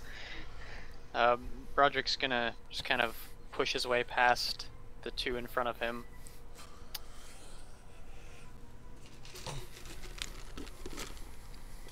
Pulling out his warhammer along the way. And then he's gonna hit it.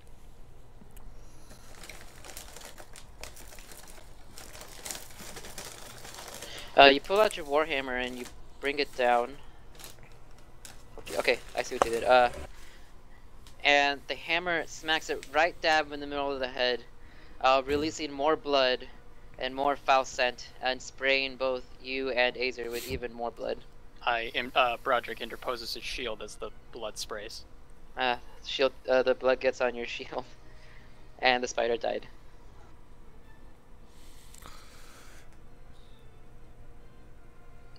And that is the power of dwarven craft. Nicely done, brethren. Okay. As soon as the spider dies, I call out and I tell everybody, don't touch the chest. I'm gonna touch the chest. Oh yeah, I remember what happened last Broderick's time. gonna go over and pick up. I was about to touch the chest, and then I pull back it once he yells that out. I'm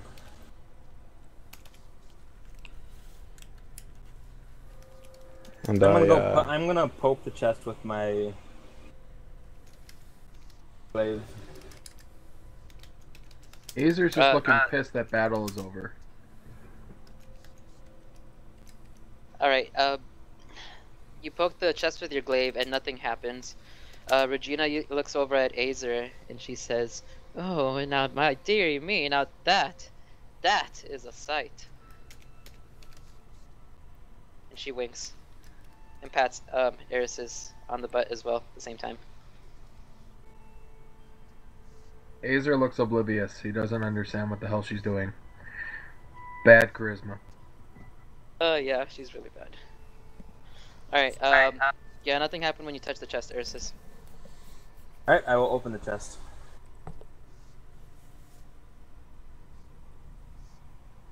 Anybody else? I will I'll ready stand with my him. crossbow in case anything pops out of the chest. Broderick's gonna interpose the shield and himself from whatever's probably gonna come out of the chest. You open the chest and you see a ton of gold and 4 scrolls.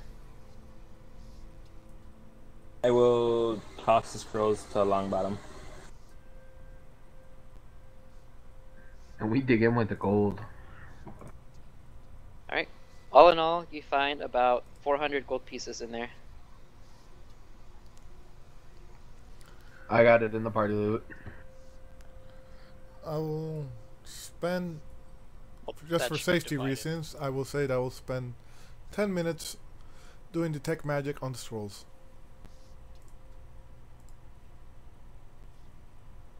I figured we could divide all gold at the end.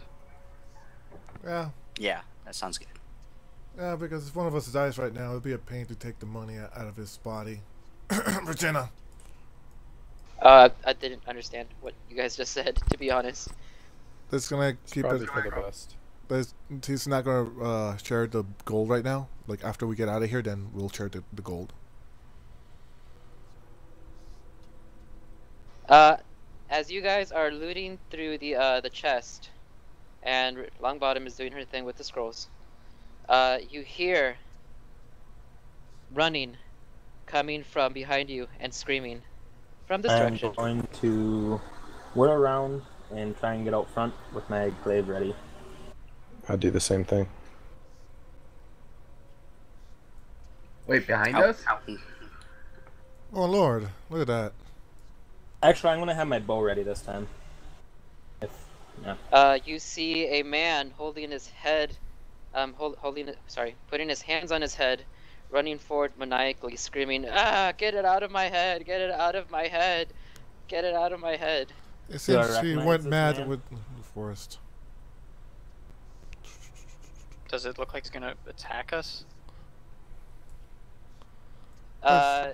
No, it's just kind of running towards you. It looks kind of crazy.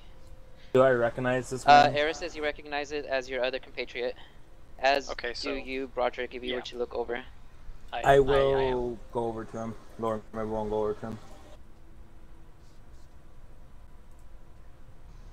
Okay. Eris says you got closer to Harold, and he like collapses onto the floor, holding his head, and pulls out a dagger and holds it to his own throat. I will grab his hand and that they're not real. Listen to me, Harold. Harold. Is anyone else doing anything?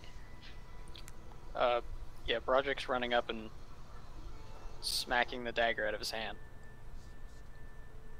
Regina sees this happening, and she starts to sprint over, while saying, "No, no, no, this cannot happen." Is he a dwarf or a human? It is a human. They're both human. Regina and Harold are both humans. I don't care. Harold puts the dagger up to his throat and starts to cut. You said you were reaching out to stop him, Erisys? Yeah. I was also trying to smack it out of his hand. Okay.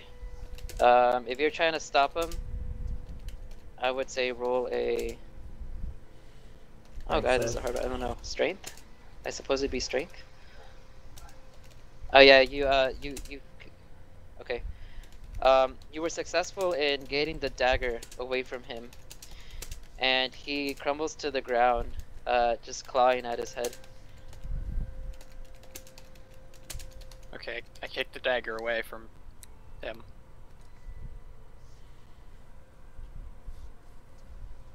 Okay, anyone else? Regina is running up, still.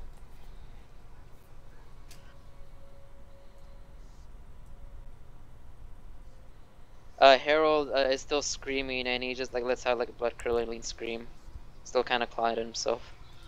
You said 4 scrolls, right? Yes, 4 scrolls. Okay. I'm gonna use an Arcana check on them. Just to hurry up. Okay. Yeah. Fuck. I will. Professor, I don't know.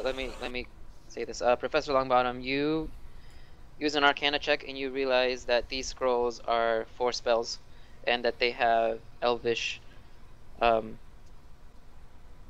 Writing? writing. Yes, thank you. I will open one of them. Like, so Malco, keep an eye on me. I don't want one of the spells to like take over my mind or something. Okay. Meanwhile, you are opening those scrolls. Opening Harold one. is I'm just opening one. just opening one. Sorry. And Harold is on the floor screaming, saying, "Get them out of my head! I don't want this anymore." I'm gonna look at Broderick and just kind of knock him out quick.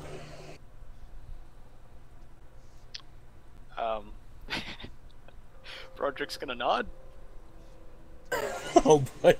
and I guess I'm gonna, I don't know, would that be a strength check, or am I making an attack against him? An attack. Use a... Well, what are you using? It depends. Using your hands, I your... guess I'm just gonna kind of bring my elbow down on his head. just do strength. Should Yeah, just you hit choke him on the out. head, and he just, boop, out cold, lies on the floor. Regina creeps up behind Erisys and whispers, "Is he okay?" Hopefully he should be fine. Broderick's just gonna He's knocked turn out around. right now. Broderick's just gonna turn around and push past her and say he's fine. She kind I of scratches will- her head, not really knowing what's going on. Longbottom, you use your, you opened it, right? Yeah, I opened And, one. and you opened one, and on the inside, you read it, and you see that it is a invisibility scroll. How many users can I get from this shit? It is able to turn the user invisible How many times can I use it? once. Once. Interesting. Can't you also study it, and or like use ink and write it into your spellbook? Yeah, I can, but it takes like 50 gold. Oh, It's 50. I think it's either 50 or 20 equal to its level. So Yeah, it's. I think it's something 20 like if that. it's part of my school. Here, I'll look it up. Yeah, and it's not the greater invisibility. It is. Let me see what the spell is exactly, so I can tell you. Oh, great. This spell can make the user invisible. This can be quite handy, Malkrok. And Acer. And even you. And so. 2 hours in 50 gold pieces per level of spell. Yeah.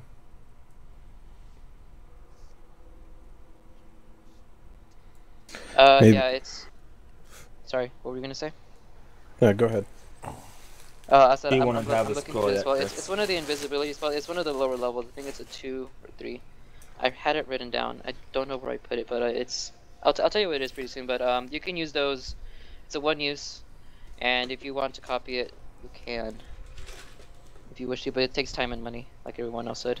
I tell Kara, I say you should maybe add that to your spellbook later.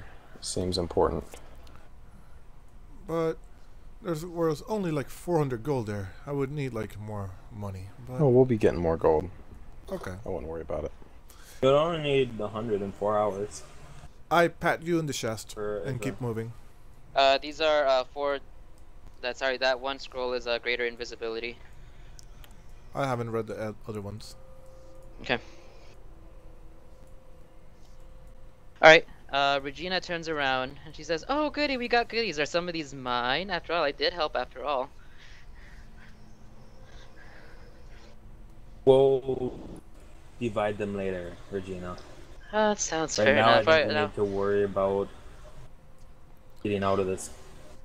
I stupid agree. forest. Let's get Harold, get the artifact, and get the F out of here. I'm done with this forest. At this point, Longbottom and Malkron, and now Azer, all three of you hear voices now. Azer, you can roll intelligence to see how this affects you. I asked Kara, are you still hearing voices? Oh no, constantly. I quite got a little Me bit used too. to it now. He's like, can you do something to try and see if you can make yourself deaf? Oh. Azer, you start to act kind of like Harold did. It's starting to get to you really bad. You probably think we're actually moving our mouths and the voices are coming right out of our mouths. That would like be more.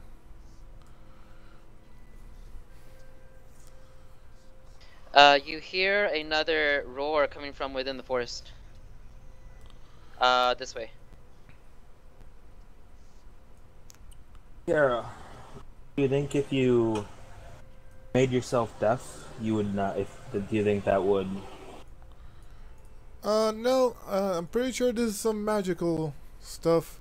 Even if you make yourself deaf, you'll still hear it in your mind. Did that sound like It's similar the to the one cow from thing? earlier, so the Minotaur. Okay. Actually, I'll start reading the other three. Azer's running towards the sound. If he's I'm going going crazy, as he's well. I'm running following. towards battle. Oh my god. I guess I'm gonna carry Harold and follow. yeah, Roderick's Just gonna stick turn him in the to you and say, chest and close "Take it. the body and let's go." Just stick him in the Alright, chest. We'll come back for him. You cannot move Harold, anyone can. Alright, Harold will be next to me. Carried. Kind of the fireman's carry. Okay. So who's Okay, hearing you the see voices right webbing now? in front of you. More dead Bring bodies that beneath the torch. webbing. I'll stand on top of the chest. Get that torch up here. Let's start burning through those webs. I shall do so. I'm ripping through them, trying to get to the noise. Can I prepare an action so if combat starts again, yes, I can yes, drop you may. Harold? You may. Okay.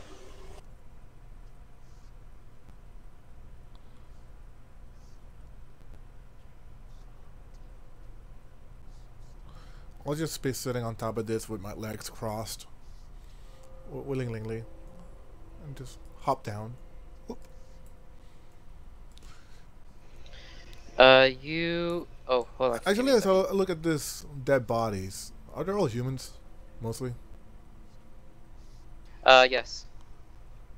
Ah, humans. You people multiply like rabbits. You would too if someone loved you. I look at Scaly.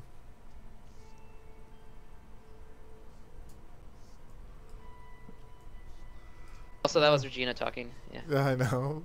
Yeah. She doesn't like you very much. I know. Oh, really? Oh, she actually hates. My character actually hates her. She has the audacity to push her. You Oh shit! Ah, my map's going crazy. The fire, the webs burn from the fire, and in the distance you can see a leg of a minotaur. Azer's running towards it. He's full into just fucking nuts mode. Shit. Oh god, I think we lost Acer. Malkron's going as I'm- well. Dropping Harold off the side and going with. Can I take an? Are we in combat yet? Oh. Not yet. Sorry. Can I take an Yes, action? you can take an action. I'm just putting this out. I shall cast Bless again. I want to cast Ice Knife before they get into range of it. I want to just fire my arrow the instant I see them. So the moment they are way too close to it, I won't be able to use it, so I'd rather use it now.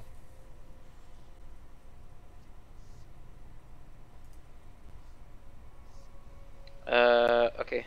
Hold on. Alright, so Azer's going after it. Professor Longbourn's casting an ice knife.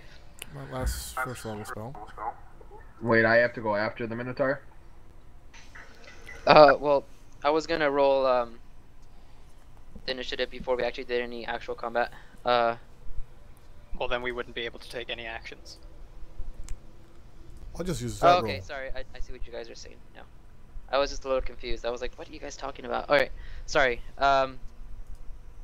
Azer alarmed the Minotaur, and no, you cannot take any actions. You are now in combat. However, Azer, you do get a first shot because you are running towards it, and it has its back towards you. Awesome, so I get to essentially move up to it and I get to attack first?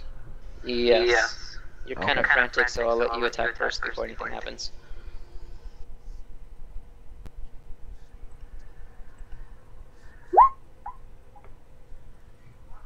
Man, look at you. Being mad actually helps you. Yeah, you don't get the D4 anymore. Oh, shit. Yeah. So the one added 2, so that the first one's an 18, and the second one's a 19. But I'll get rid of the D4 shit.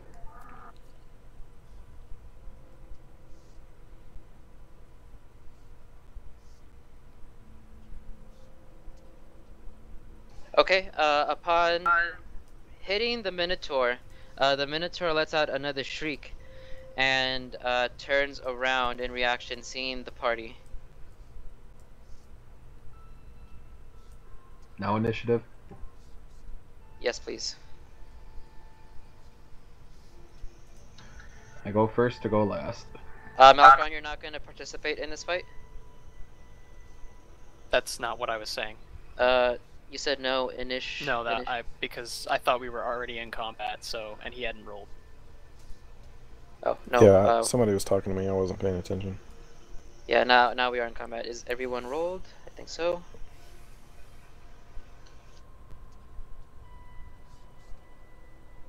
Enzo, you're first.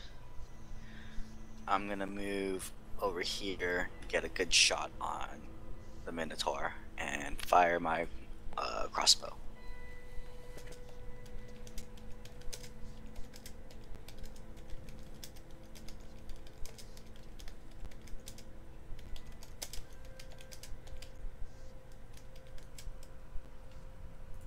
Okay, you fire a bolt at the Minotaur, and it hits it right in the shoulder, and causing it to bleed out. And it takes damage, of course. Anything else? That should be it. Malcolm, keep in mind that you are carrying Harold, correct? You were the one to carry him? I was. No. Erisys was, and he dropped him because that was his prepared action. Drop him if when it came into combat. Oh wait, no, it was between the people that were next to Harold were Ari, Broderick, and Regina. So Right. so one of you three had to carry him. I was carrying him.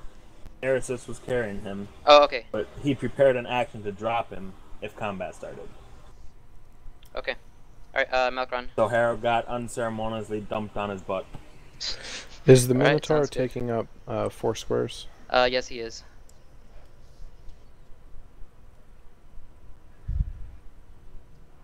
He's just kind of angled so he can look at you guys, but right where you're standing is where the 4 squares he's taking. Yeah. Right there. Yep. Those 4 squares. Do you still have the +4 in your thing, Malkron? Yeah, you cast Bless again. I didn't did you? not. Oh. Yeah, I didn't get the Then chance. subtract 3 from that, so 12 to hit.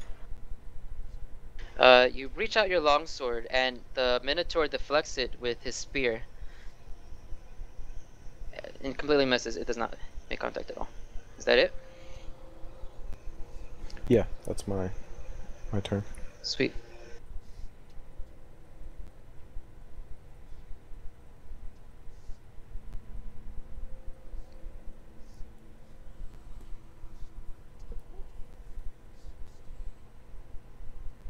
My computer just froze.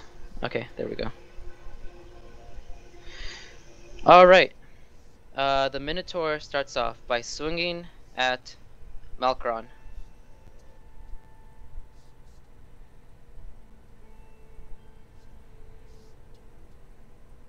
Damn. Welp. Oh crap. I think that's double damage, correct? Yeah. Yeah. I think I might Uh, just killed you outright. I got you. 2 times the damage dice. I think the crit you don't get the bonus modifier. I don't know.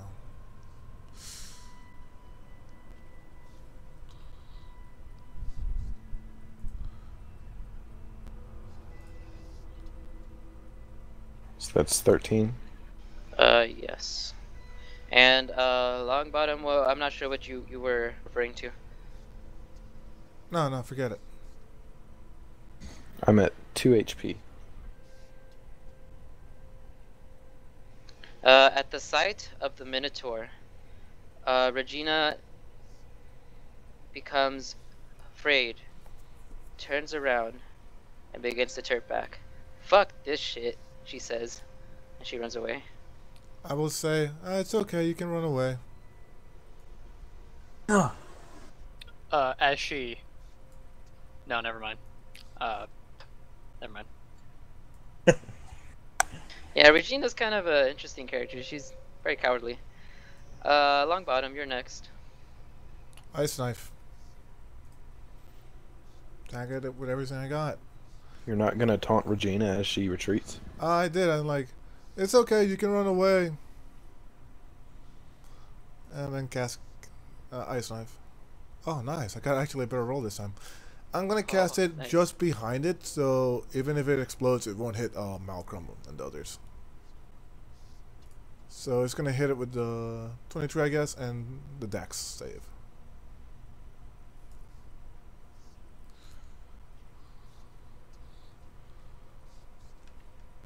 Alright, it missed the dex save, so it took 17 damage. And I would like scream at it.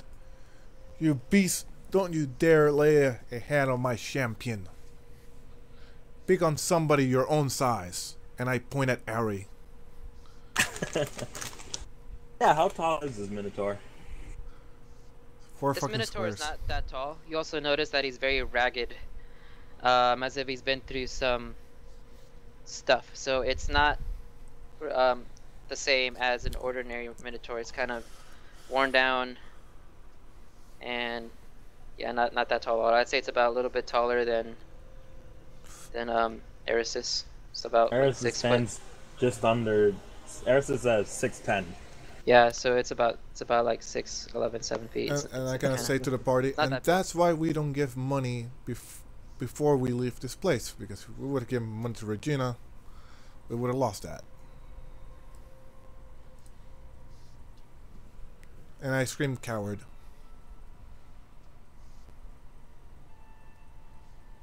You're losing your mind at the moment, and you're still in a frenzy.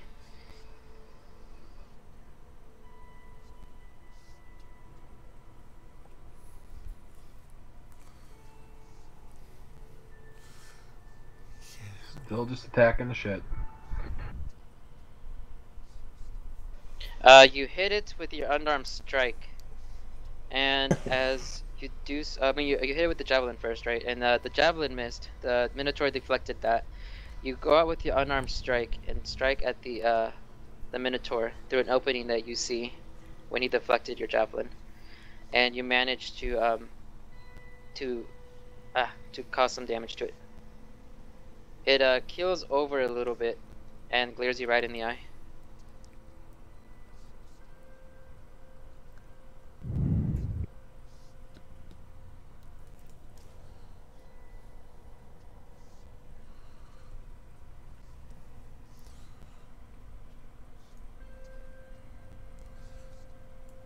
And he's gonna try and basically stab it in the knee.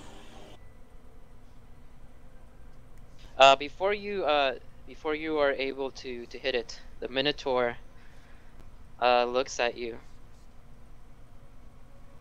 and it begins to speak. It says, "You are going to pay for this." And Highly likely. you reach out with the glaive. And that's 6 damage.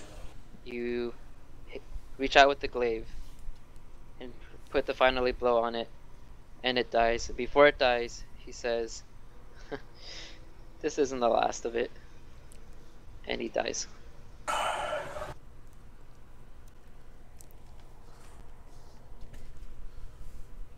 He will turn Dragon, around call your cowardly woman before she dies in the forest. and go after Ariana or Regina. Is she like farther than that? No, she's just right there. I mean, it only 6 seconds passed, right? Or like 12 Okay, well, seconds. can I take my action to attempt to stop her? Sure. Is she complying, or do I have to make a check? Well, she doesn't know the Minotaur's dead yet, so she's still trying to like run away. You're just trying to stop her through words or physically? Smack the bitch. Pretty physically. All right. What are you trying to do Oh, exactly? jeez. I'm just attempting to grab her so she can't continue to move. That can be their dex or strength check for save I from her. already made the check. I mean from her. If she's gonna resist. All right. You reach out and Regina is compliant. You grab her and she turns around. She's like, "What do you want? There's a fucking Minotaur over there." It's I'm not- dead. It's dead. Oh, thank God. Are you sure? You sure it's dead? We wouldn't want you to get too scared now, would we? I killed it for you. What else do I do? Wolf Scaly, she actually left you. Regina looks over at Longbottom and she exclaims, "Don't call him that. Only I can call him that. He's my Scaly Boo." He is like, I'm done. And he turns around and goes back to Minotaur. Okay, well you can't see anything. I can't believe she actually left you to Never die, mind. Scaly Boo. Well, you guys are examining the Minotaur. Actually, Yeah. Azer's still beating the shit out of it. As that's why I rolled more unarmed strikes. Okay, what is everyone else doing before I say what's happening next? I will put a hand on Azer and pull him away from the Minotaur, making sure it stops him so that I can loot his body. I go over to the archway and look through it. Okay. A vine comes out from the forest, grabs onto Harold, but instead of pulling Harold inwards, it raises him up into the air and slams his body into the ground over and over again, and he dies. Yeah, Harold's fucking dead. Longbody's just gonna turn around and be like, eh. At this, Regina's just kind of letting out a shrilling scream. She's like, ah! And like, she's crying at the fact that Harold is dying literally right in front of her eyes. If you had time to scream, why didn't you cut the fucking thing that was holding him? She looks. She doesn't. She's not listening to you. She's only paying attention to Harold at the moment.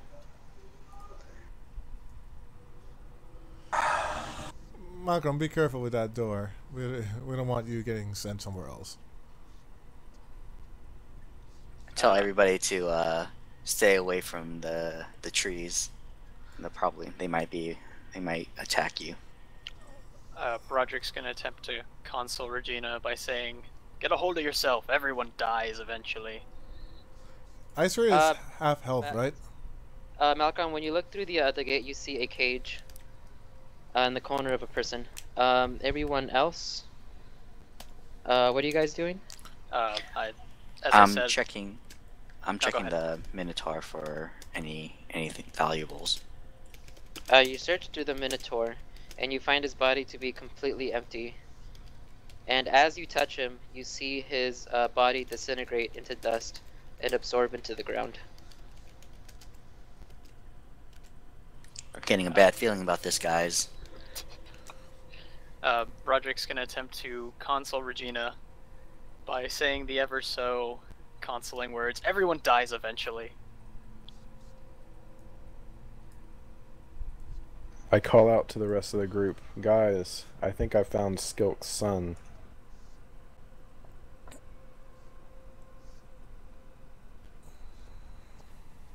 Regina's too caught up in her emotions over Harold. She's not listening to anything else. And yes, everyone else, you hear Malcolm call out what he said.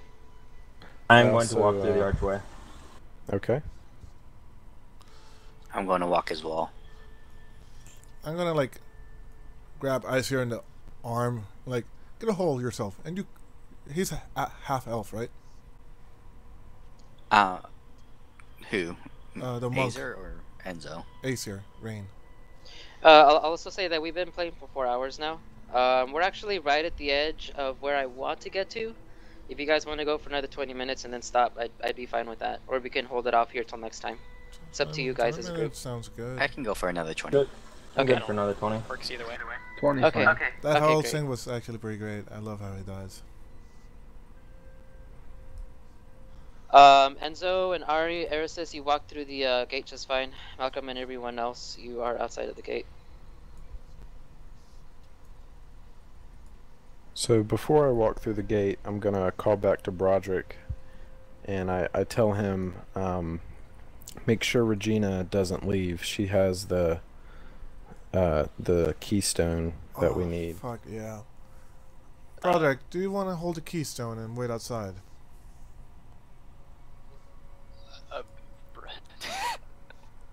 If Regina runs off again, that's our only keystone. He's just gonna like thrust the torch in your direction for you to take it. Oh, thank you. I can't give you control though. Whatever, I stick it in the ground. Okay. And then I guess you'll just walk over to Regina again. Okay, I'm gonna walk in towards the cage. Is Icewind Red actually half elf? I'm a wood elf. Don't you have like advantages I'm the against half-elf. charm and like crap like that? I have advantage, but I rolled 2 5s. Oh, so I'm gonna just slap you. You are a proud elf. Use it. Own this. Are you people a joke? Or do you let some stupid petty voices bring you down? You slapped Azer? Slightly. I get you out of it. He does slap back. Oh God. It is all blood. It is all non-lethal, so I'm not trying to kill. Just so we know. I'm gasping for air. Alright. Regina begins to come out of her fit of mourning, so to speak. Walks up, and with a completely different look on her face, she just walks towards the begins to walk towards the what's it called? The doorway. Don't let her At the go same through. time this is going on, Malgron and Enzo, you see a child inside of a cage. You smell you sense, or you smell and see a very strong scent of feces and urine in the area, as if the kid had been here for a long time. You also notice that the grass below the child has been uprooted, as if and you assume that the kid had eaten the grass. This child is laying there, looking at you, terrified. I look at the kid and I ask the kid, "How long have you been here? How did you get here?" The kid looks at you, and he says, "My father killed my mother." And he just looks at you, still. I ask I'm him trying if his to- father's the mayor. Also, this gets to you, Malkron, since your father and your mother, you know your history. Yeah. I'm trying to open up this cage. What's it? Is it made out of wood or what? Metal, and you see a lock on it. I'm gonna try and break the lock with my sword. Azer, your intelligence check is not high enough. Charmed is actually considered like No, I'm like still mind controlling somebody. Yes, Azer, and what was that, Longbottom? Like charm can be considered like trying to mind control somebody, which is like trying to Uh, affect them in a way. Magically, yes, but they also know that you charmed them. Also, Malkron, what were you saying? I'm trying to break the lock with my longsword. Okay, use just roll strength for that. I'll look it up. Yes, thank you, Longbottom. Okay, you hit the lock, and you manage to wear it down a bit, and it clicks open. It was pretty rusty to begin with, so it easily just breaks. Okay, I'm gonna rush in and I'm gonna ask him who his father is. He looks at you, and he says, "Skilk." That rat bastard. He looks at you and says, "My father put me in here."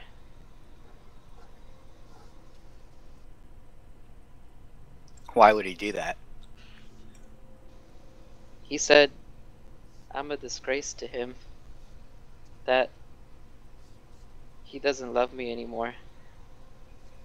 Meanwhile, outside, Regina is walking towards the gate. He will not go through the gate. Okay, I read it. It says, so Fey Ancestry gives advantage on any saving throw to avoid receiving the charmed condition. Or put it differently, a creature with Fey Ancestry has advantage on any saving throw made to avoid the effect of a spell, trap, or other effect that inflicts the charmed condition. Which is pretty much a charmed creature can't attack the charmer or target the charmer with harmful abilities or magical effects. and there are many like different types of like charming. There's like friends, charm, like command. The dudes. Okay. Yeah. So can we say that he kicked me and that kind of woke him up? Since he got now like 15.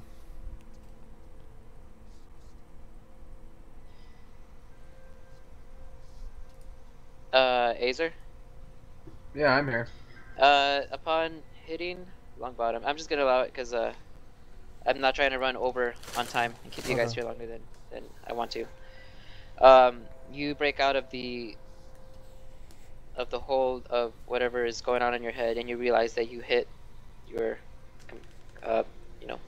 person that. Compatriot. Yep. Yeah. Okay, so I still hear the voices, but they're just not as prominent. Yes. And they have less control over you. And Regina is trying to push back, pass through Longbottom to try to get through the gate. He is gonna get pushed down. Maybe. You're pushing? Regina? I'm trying to push her down. Yes. Okay. So Is anyone else trying to do anything? Yeah, I'm assisting and I'll help. not letting her go.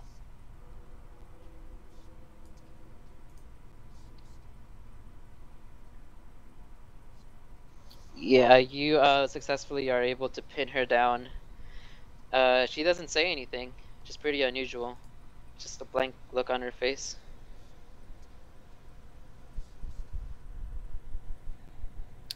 Okay, so while all this is going on down there, Malkron, the half-orc, actually starts crying, and he goes in and he gives the kid a healing potion and a ration. Okay, the kid just takes it and holds it, looking down at it. No emotion in his face. You do notice that he looks a little gaunt. Maybe he's been here a while. You're not sure how long.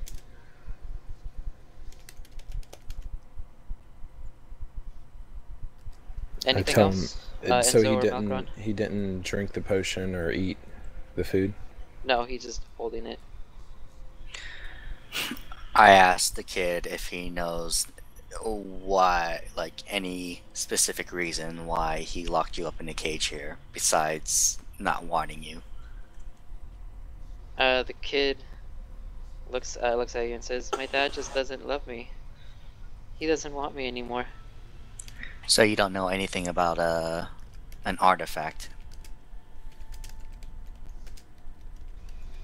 He looks behind him and points towards the darkness. That's where the artifact is? He just continues to point.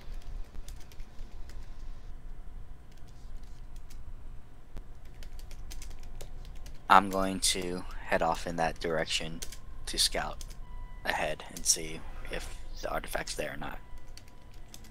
Can I do an insight check on the boy to see if everything is as it seems? Yeah, you can. Enzo, you have night vision, right? So you can see. Okay. Solid Yeah. roll. Can I use my inspiration on that? Sure. 1d8. Oh, it's 1d8. I thought it's advantage. I'm trying to remember. Is it? Yeah, usually it's GM advantage. inspiration is advantage. Oh, then I've messed that up. Okay. 14. 14 it is. Okay, you got me on that one. You look at the boy, and everything seems as it is. You recognize that look to be similar to one you had quite long ago when your father did the same thing to you. Okay. I'm gonna go in and pick the boy up and carry him out of the cage.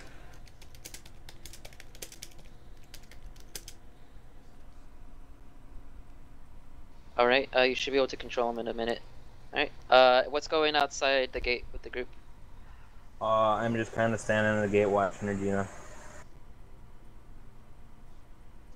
Roderick's grumbling to himself, semi-audibly, something about elves and idiocy.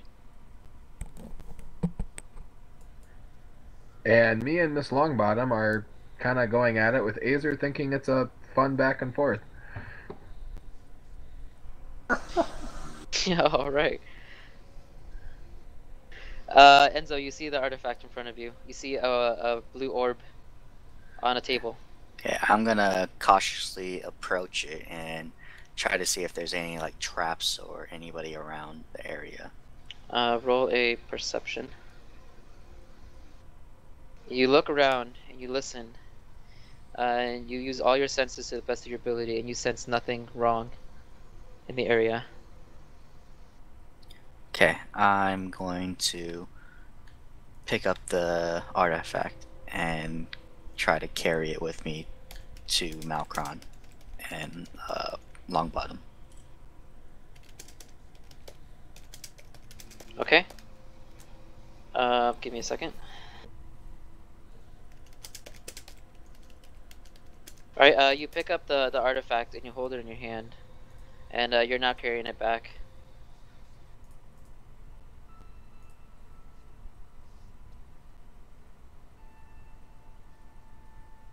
Oh, you should be able to move it now. I'm gonna take my healing potion back from the boy. I'd like to do an arcane check on him as he passes by. Longbottom, as Enzo gets close to you, your neck starts to burn. The necklace around your neck starts to burn kind of like it's on fire. I'm like, what now? Because I'm breathing really heavily. He just kicked me. I don't know. Where did he kick me, Acer? Or hit me? Essentially right in the stomach. Yeah, I am this breathing has heavily. nothing to do with what Azer did. It's No, your I locket. know. I like to touch it. It's burns to the touch. It's kind of like searing your skin. I take it off. Broderick, Chris, you also get the same. You also feel the same heat. You feel a searing as an object in your inventory begins to grow hot. Ooh. I guess it's in my backpack. Yeah, you're not exactly holding it. It's in your backpack. Okay, I shall check my backpack for searing things. As you look through your backpack, you find that the bronze orb that you had is glowing red hot and begins to grow brighter, as does yours, Longbottom. It begins to grow brighter as well. Mine's on the ground, so. Well, yeah, you can see it growing brighter. And the orb that Enzo is holding begins to grow brighter too. What the hell's going on, guys? What is this thing? And and then you hear a very loud boom coming that comes out of all three of the objects, and then silence, and the objects turn back to normal. Algrim, do you still have a healing potion? Yeah, but the cleric might be able to take care of you without eating up a potion. So, maybe ask him first. I'll like kind of get up and start limping. That crazy elf punched me in the stomach.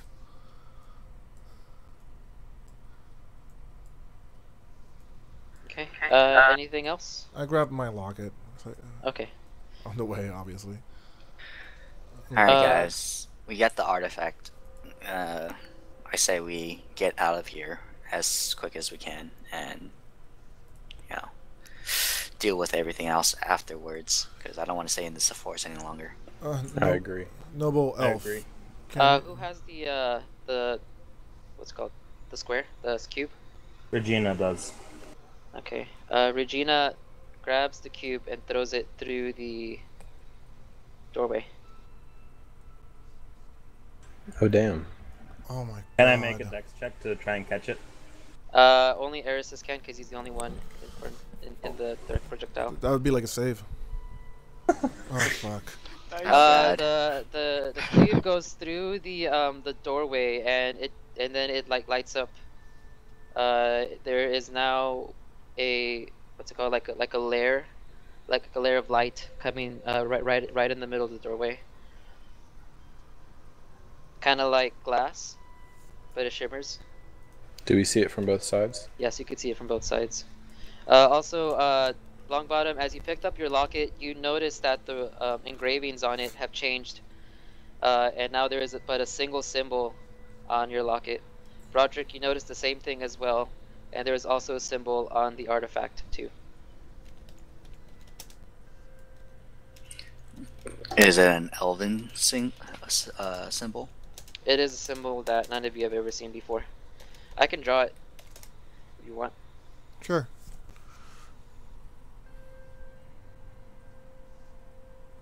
Meanwhile, I'm drawing it. Everyone else, yes. Regina threw the thing through the cube through the doorway, and now there's this shimmering like thing, kind of like a glass. So the door is now shimmery? The door's all shimmery, kind of like there's like the space between the rocks are replaced by glass, like a glass frame. You know what I mean? Like if you were looking at a window. Okay. Can I touch it? Is it like a solid thing? Those are the symbols on the artifacts.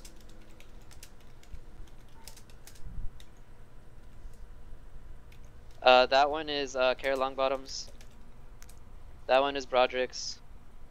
And that's the one that Enzo's holding. And sorry, what was the question you asked before?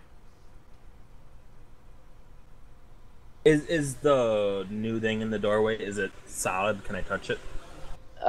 It is not solid. You can touch it though. Sorta.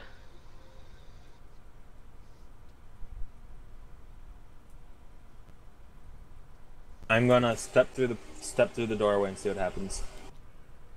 Who does? Erisys? Erisys. As you step through the portal, you are transported to the bonfire that you were at when the party met up with you. Okay. Is there a portal there? Nope, it's a one way, so you can't go back to tell people what's going on. You just kind of disappear. Okay. Do I see Erisys disappear? Yes. I look over to Malkron and I tell him, like, what do you think? If this is the only way out? Yeah, I mean, this doorway, there's no other exits to this room, right? No. Okay, yeah, we don't have any choice, so let's just go through. Yeah, I yell out to the group that we're going through, we're following Erisys, come with us. And then I am going to carry the artifact with me through the portal. Broderick will go through, well, he'll hear that, and he will make his way to attempt to go through the portal, and he's going to drag Regina with him. I'm gonna, before everybody goes, I'm gonna just yell to Aether, there's a difference between slapping and attacking somebody. And you were rambling like a madman. I was trying to bring you back from your madness. So you do not wish to be healed by medicine? I do wish to be healed by medicine. You owe me that much. Okay. I don't believe I owe you, but I will offer it in friendship. So, did everyone step through the portal? Yes. Yeah. Alright, everyone is transported to that bonfire at the front of the forest. Outside. I'm trying to see if I can drag you all there at the same time. Give me a second.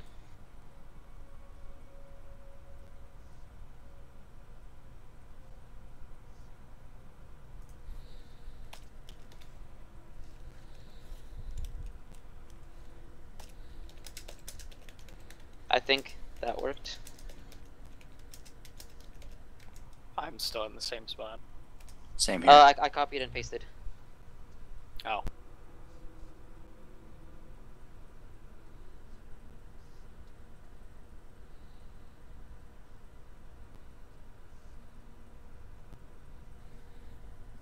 Yep, all of you are there now.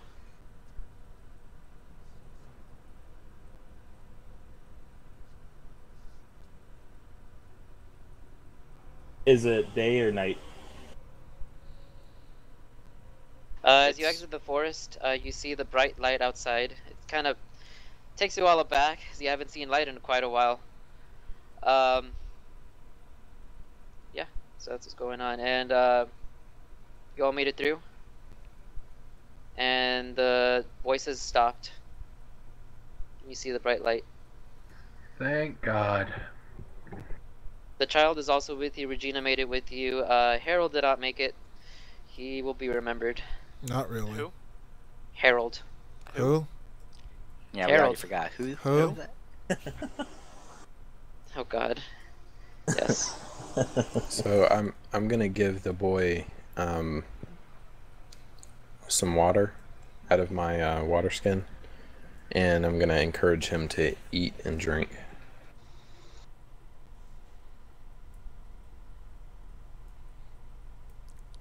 The boy takes it from you and drinks it and eats it, and he says, "My father did this to me." Do you wish revenge?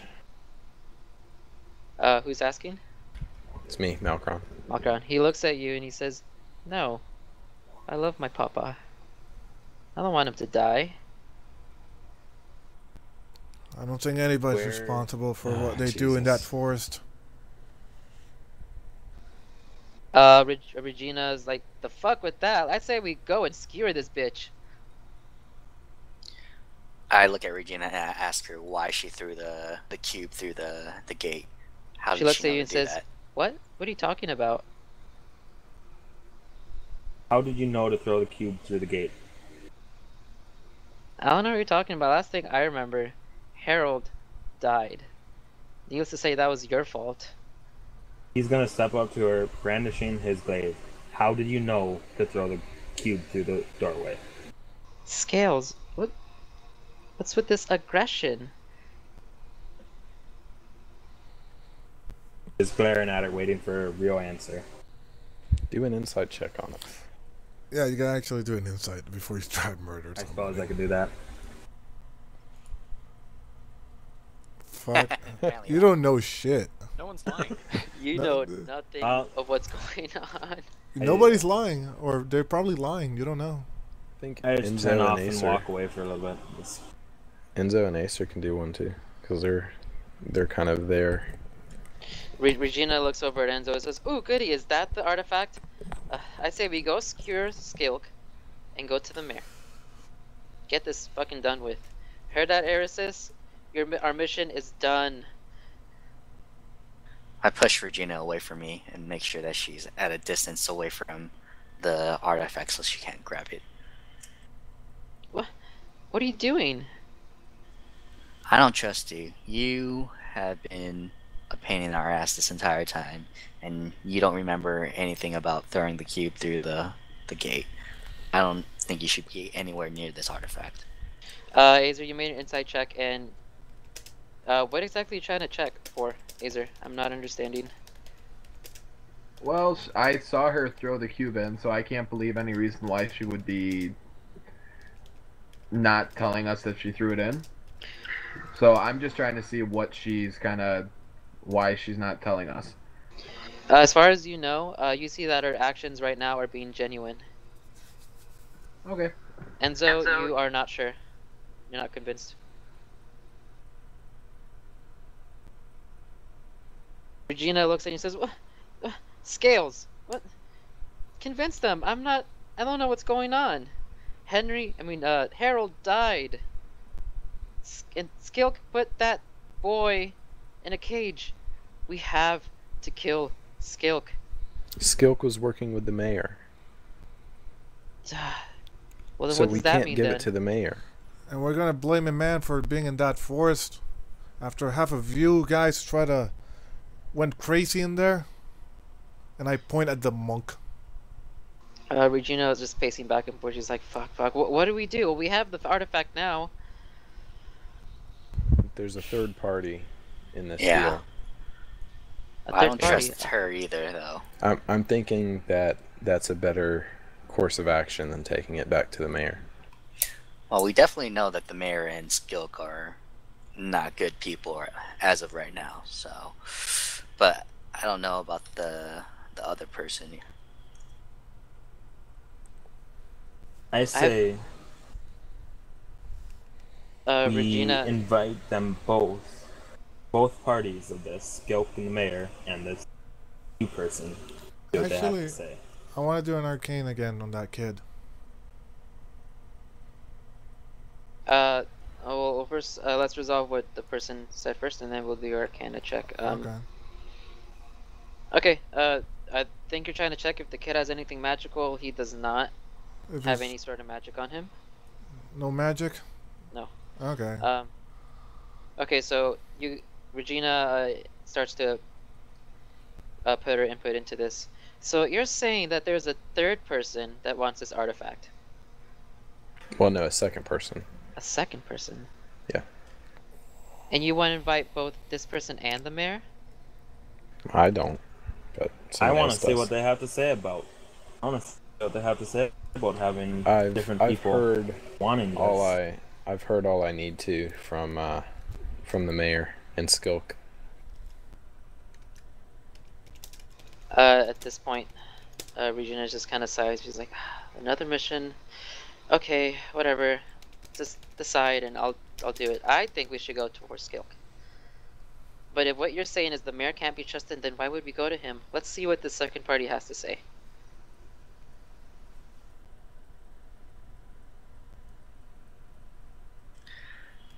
Alright, guys. I say that we hide the artifact somewhere where no one else knows besides us. Well, so that Regina we doesn't have- know. Yeah. Where so Who's that we talking, have something Enzo? to hold over them. Yeah, Enzo's talking. I say we listen to Enzo. I actually say this. I don't like him, but he's one of the few who actually kept his cool in there. I don't like half of you nut jobs. Like, we have to figure. How do we know this second party can be trusted? We don't, which is why we hide the artifact until we know for sure who to trust.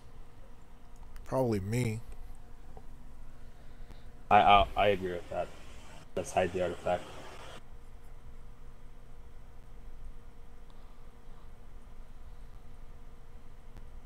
Regina looks at you and says, and if someone finds it?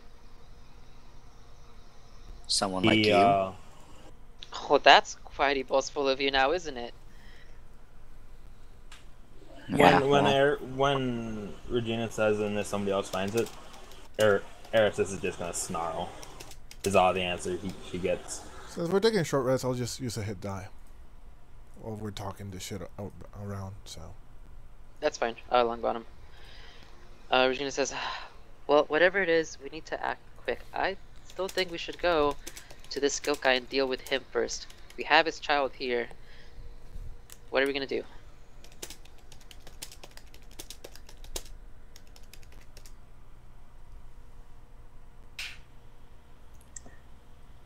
This Skilk guy That's- is not to be trusted either, considering this child just told us that it was Skilk that put him there to begin with. She wants to kill Skilk. As We do have I. to go pay a visit to Skilk.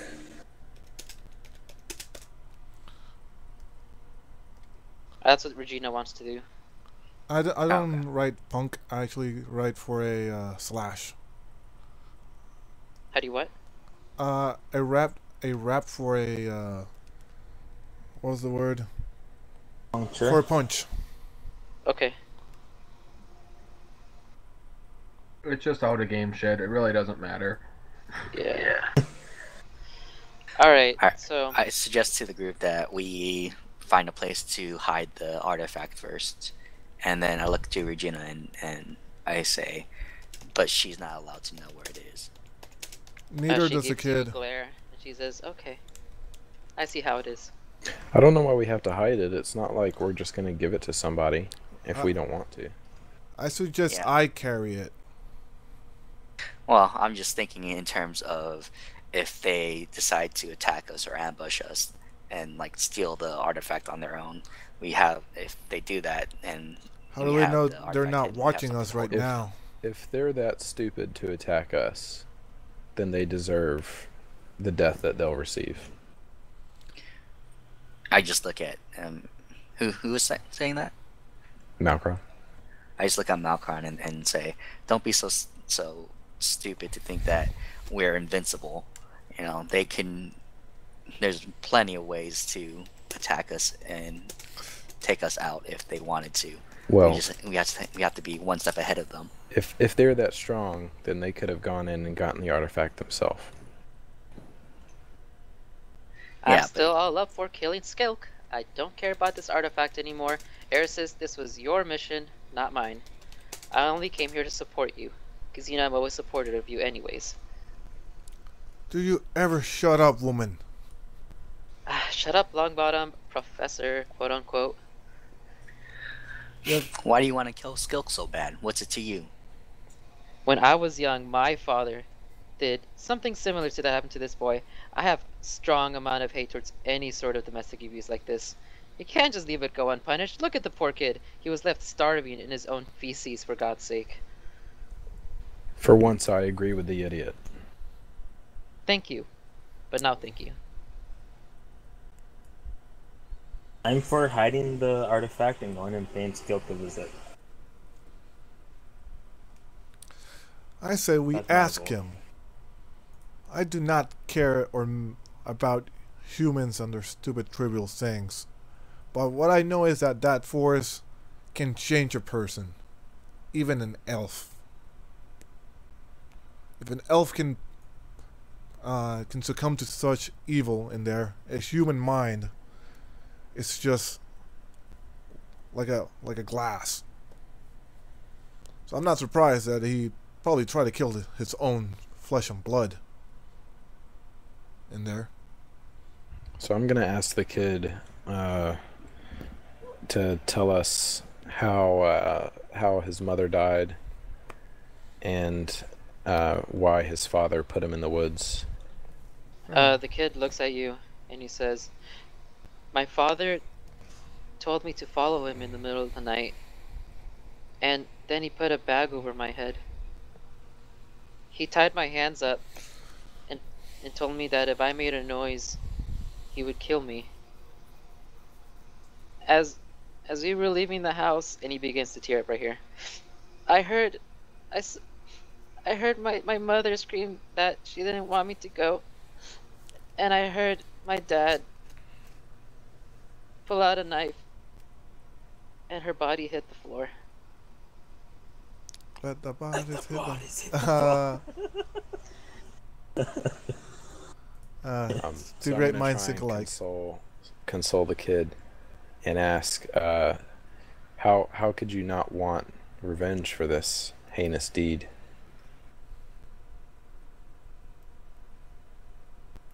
That forest, just like that professor had said, turns people. Yes, but It didn't your doesn't take a father forest to make a person evil.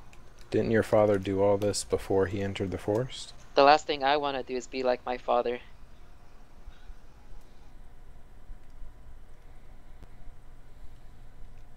But didn't your father do this before he entered the forest? Yes. And I saw evil in him. And I don't need that happening to me either. Was your father like that before? Or did this come out of nowhere? He was always kind of like this.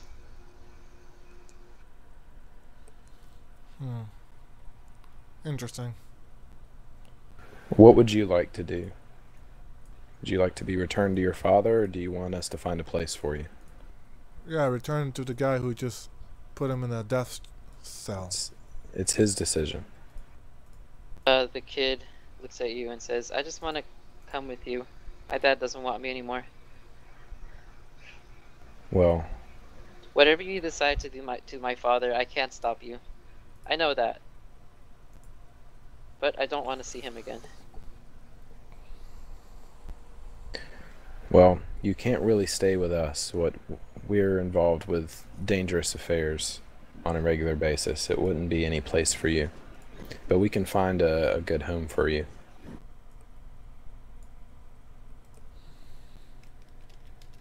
Okay.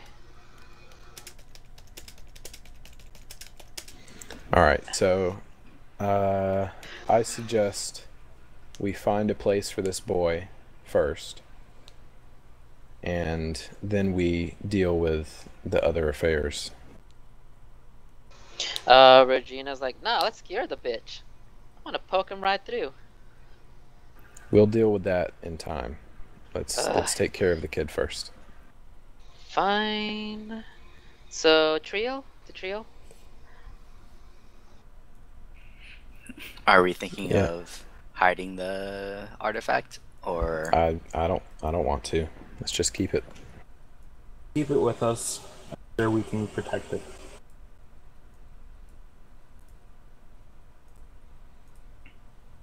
I begrudgingly agree, but announce that I think it's a dumb idea.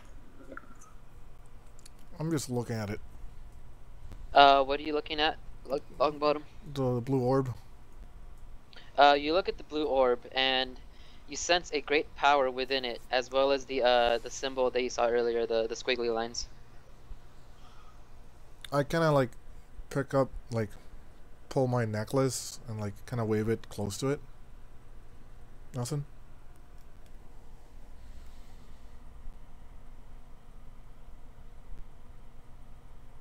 You're doing what? Sorry, say that one more time. I'm taking my necklace and just kind of waving it like in front of it. No reaction. Okay. Nothing's happening.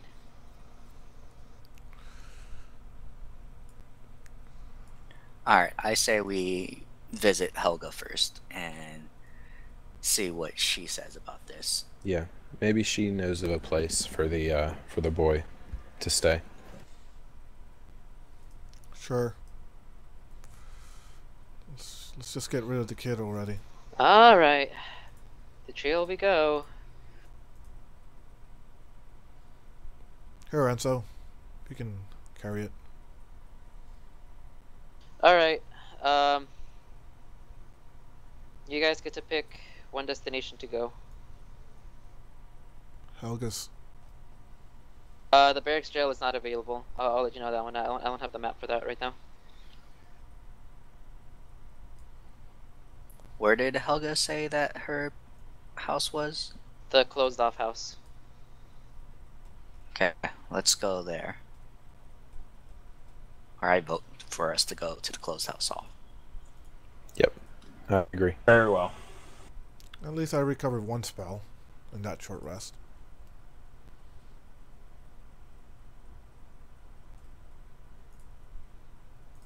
Chris, I know you're trying to like whisper something to me. It's easier for me to say it out loud.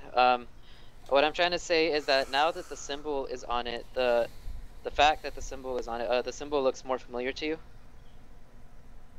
Okay. And just as well, now that the orb has changed, the orb itself with the symbol on it looks familiar to you as if you've seen it before. Okay. Yeah, if that makes any sense. Okay, No, it does. Helga's house. Yeah, let's go to Helga's. Good old Helga's. I hear she has the best cookies.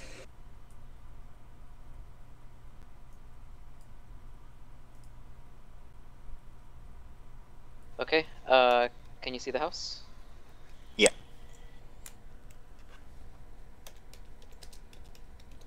I'm gonna walk up and knock on the door. I'm dragging some new tokens over from the other map. Give me a second.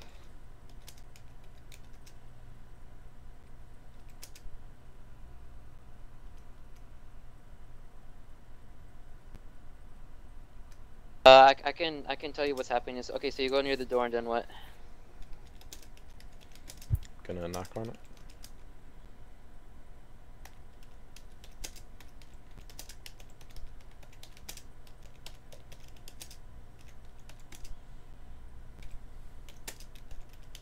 Who's carrying the orb? Is it Enzo? I gave Yeah, it to that should be Enzo. me. Okay. Okay. You knock on the door and you hear a call from inside saying, "Who is it?" It's the adventurers you met outside of the mayor's residence earlier. Enzo, hide. Did it sound like Helga's voice? Yes, it did. I'm Okay. copying one more what's it called? Thing over. Also, just for sakes, Enzo, you are holding on to the artifact even though you don't have it on the screen. Okay. Well, it's on the screen too. Oh, it is. Okay. Hide, Enzo. Don't want her seeing that you got it. Yeah, he I'm doesn't. hiding need to hide. behind the wall.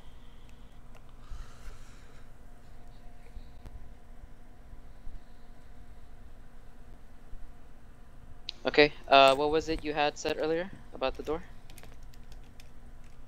I knock on I call out to Helga that I say, we're the adventurers come to talk to you about the artifact. From inside, you hear a bunch of scurrying and like quick movement, as if someone is trying to just like move a bunch of stuff, like a bunch of like door slamming and such. She's okay. Give me just a second. Does it Can I sound kick like the one door person? open?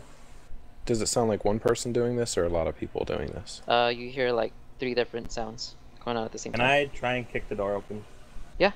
Don't do that. I kind of, Do it. tell him to back off. You can. All right. All right. Do it. We have There's no time obviously for this. something- We have no time for this. Just kick the door.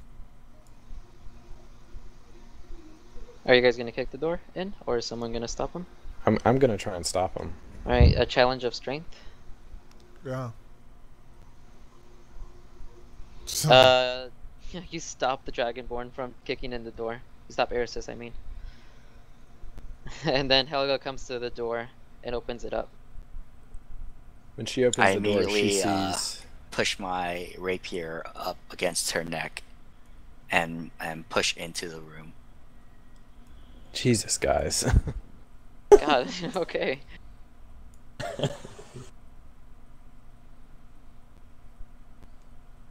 Man, Harry.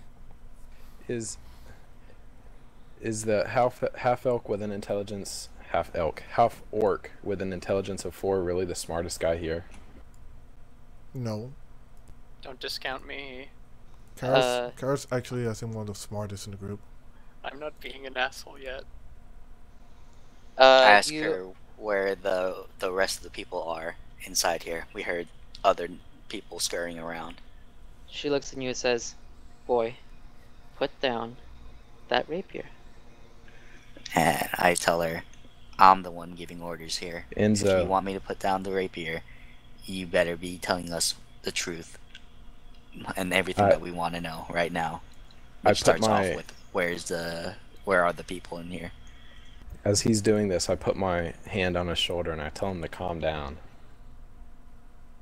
She looks at you and says, "I have no idea what you're talking about. Now put down the rapier." I look at Malkron and I ask him, you heard other people in here, didn't you? Where I are did. they now? Why We is she can- telling us where We they can figure are? that out. It And does then not help I with a turn sword on to her her. neck. And I say, if you want him to put down the rapier, tell us where all these other people went and why you were making so much noise when we were at the door. Then we can discuss this in a more friendly manner. She looks at you and sighs, and she says, "Skilk was here. He's in the other room. Is that what you want to know?"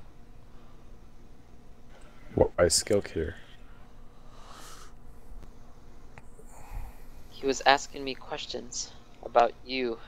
Apparently he saw us talking together. I don't trust the man. And why weren't you willing to tell us this beforehand? Why were you trying to hide him? Last thing I need is bloody murder in my house. I chuckle and I say, smart woman.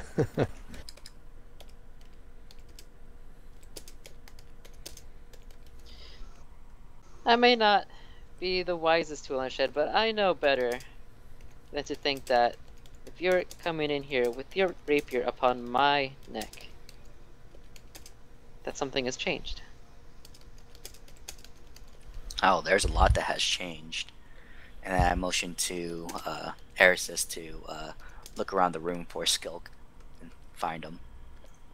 Which room is? Or yeah. Does Enzo still have the rapier at her? Yeah. It's Okay, well, very... Roderick is barging in, and seeing that, he's gonna attempt to tackle you. Oh.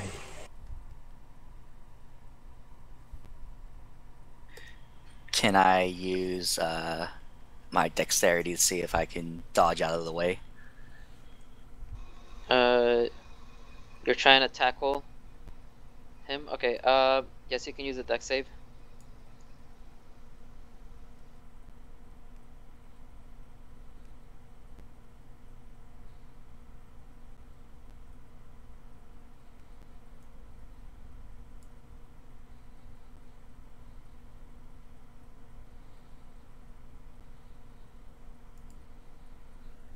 Dex save?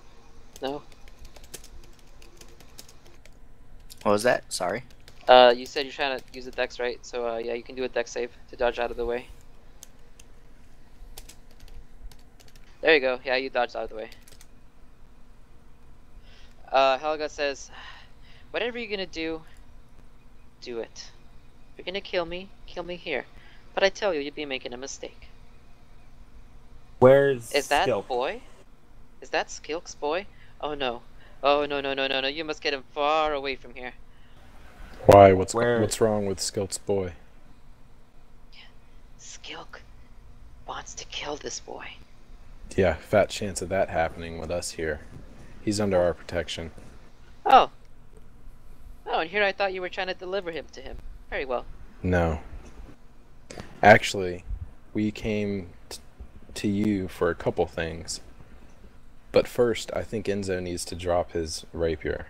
I doubt that this woman is going to be able to escape at this point. We're kind of blocking the door.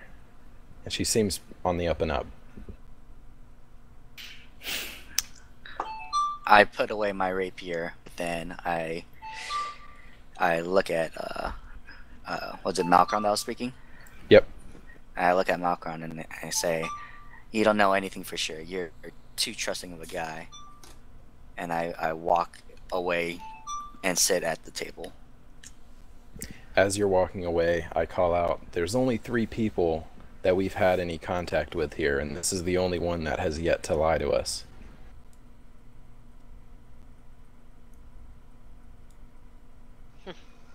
Okay.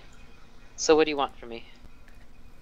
First, can you find a home for this boy? Away from Skilk. Yes, I can. It'd be difficult though.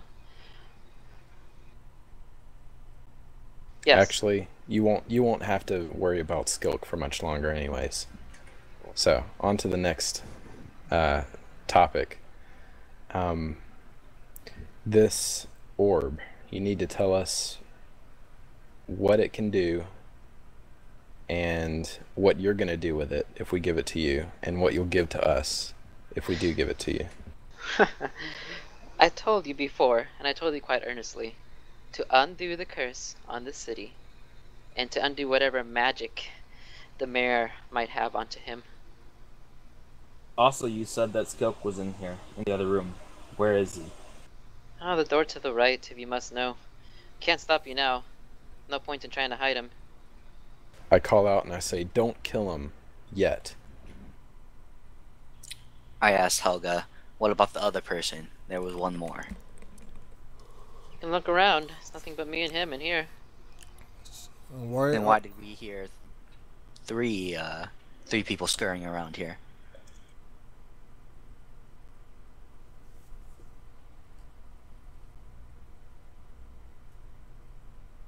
I will try and grab You're Skilk probably and pull him up. imagining things. It was just me and Skilk. I look I'll over try to to grab Malcolm Skilk out. and I ask him, "You heard 3 people, didn't you? Why do you think this woman's still telling us the truth?"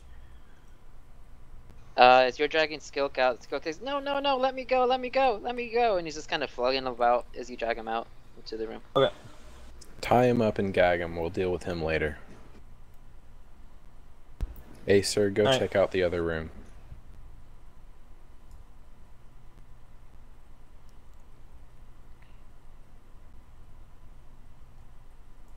Kara Longbottom. Oh, Regina's also inside. Kara, you're outside, right? Yeah, I'm just standing by the door. From the road, you see the mayor walking up to the house. Ugh. The mayor's coming this way.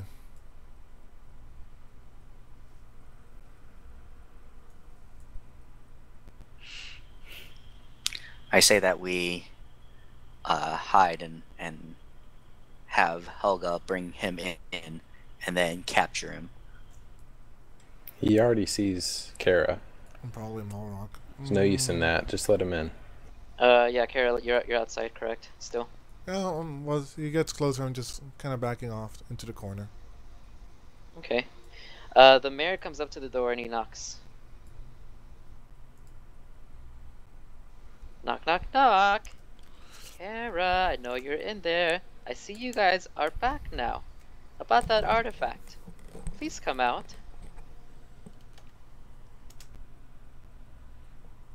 Why don't you come in and we can talk in here? I shall. Well, can't come in if the door is not open. I go Open and the push the door. door open. I pull out my crossbow and train it on the mayor. Okay. The mayor steps in. He's like, "Whoa, whoa, whoa! What's going on?" Does it? I push him farther into the room and I step in front of the door.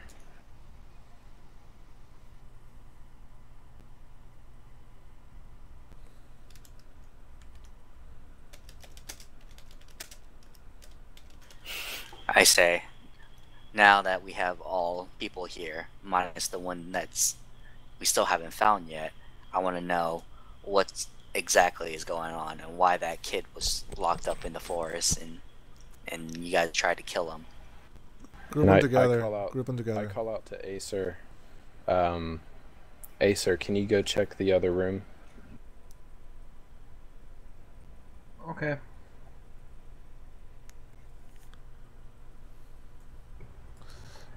So I'm assuming this room? Yep. So what are the other scrolls that I got? I never got like an answer. The mayor, upon all this, says, "What are you talking about?" I motion over to the kid and say, we found him in the forest. He's Skilk's son, and he says that Skilk tried to kill him. Oh, but the mayor looks over at Skilk and says, "You did this to your own son?" To which Skills replies, "No, no, no. I would never do that to my son." The old hag says, "Ugh, oh God, Joke can I is just get out of gabbed. here?"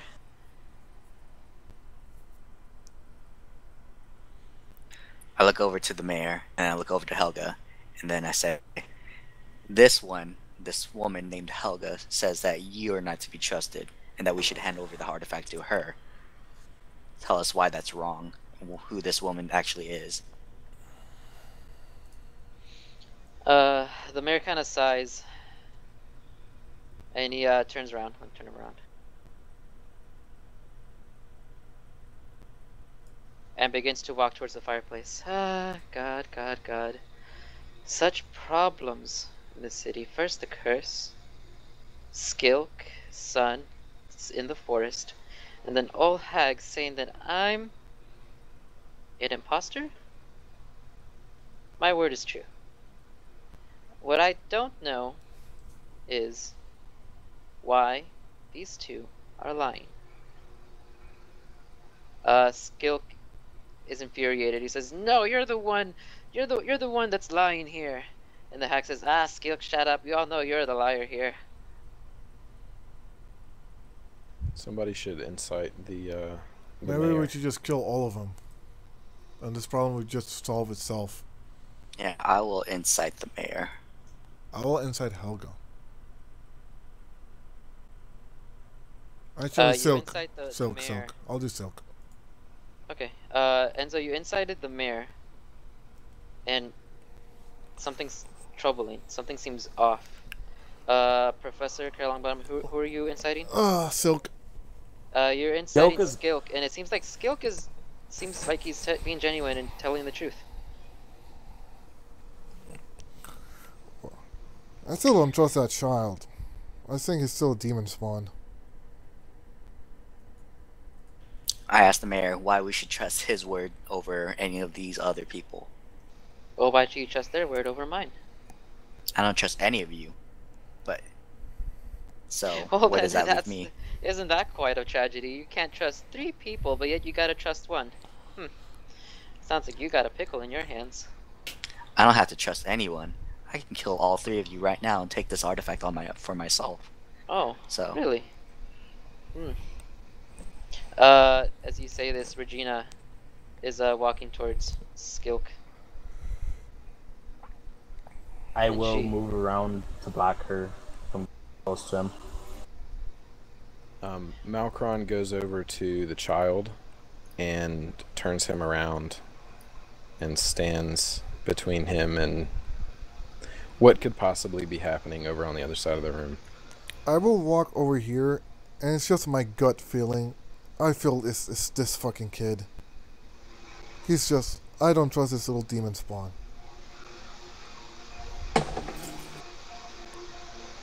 If I see him do some kind of like weird chanting, because whenever a wizard tries to do like a spell, it's kind of obvious.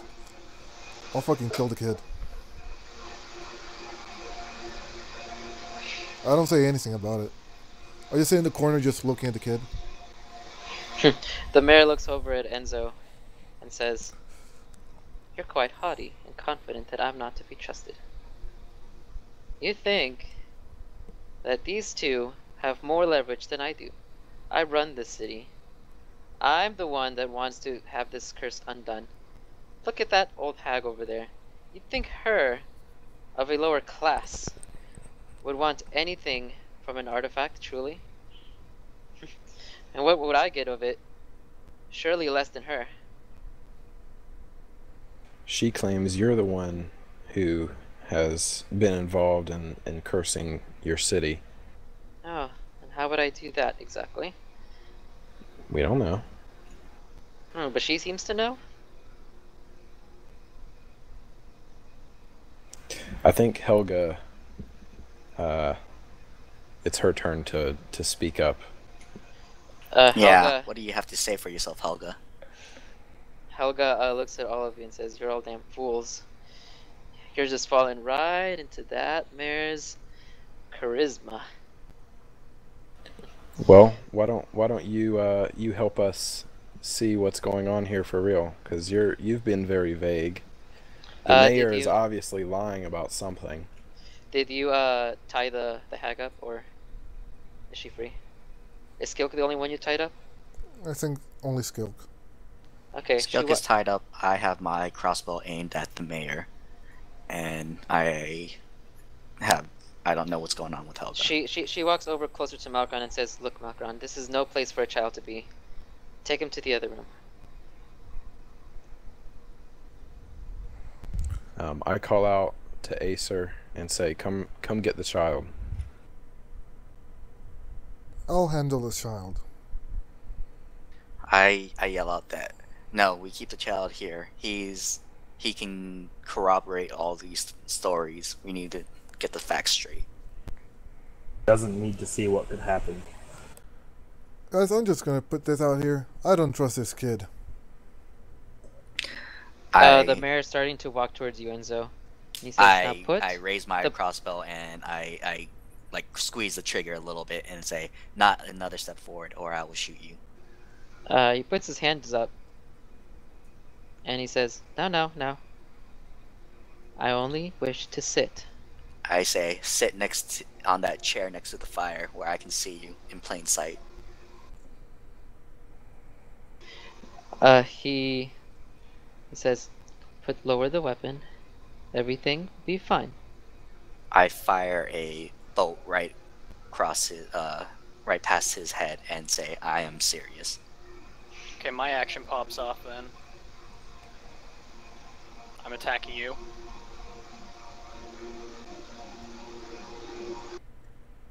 Hey, you're fine. Oh lord. I guess I duck out of the way and I push Broderick out of the way, and then I tell someone to hold on to Broderick. While this is going on, the hag is trying to move her way around. What I'm the gonna hell, go up to dwarf? the hag and stop her, stand in front of her, say, "Oh no, you're not going anywhere." I'm interposing myself in between those two. What the hell, dwarf? Broderick, I have no ill intent to this Helga. I just want to make sure she's not going to pull a fast one on us. And nor do I you, nor the mayor, nor her. But your half-elf friend over there is freaking out. I'm the only one thinking about this thing smartly. What are you guys doing? You guys are trusting everybody here when everyone is clearly lying. They could be out to kill us. I'm with this with Enzo. He might be a rude person, but he's the only one making sense here. I don't even trust this child. The orb begins to float into the air, and it starts to vibrate with light again. And the mayor is walking towards Enzo. I fire my arrow into his shoulder. As you fire the arrow, the mayor grabs the arrow out of midair. He looks at you and says, "Woo-hoo-hoo. Well now, that's a close one, isn't it?" I jump up and grab the artifact that's floating in air if I can reach it, and then jump away as far away from the mayor as I can. Oh, great.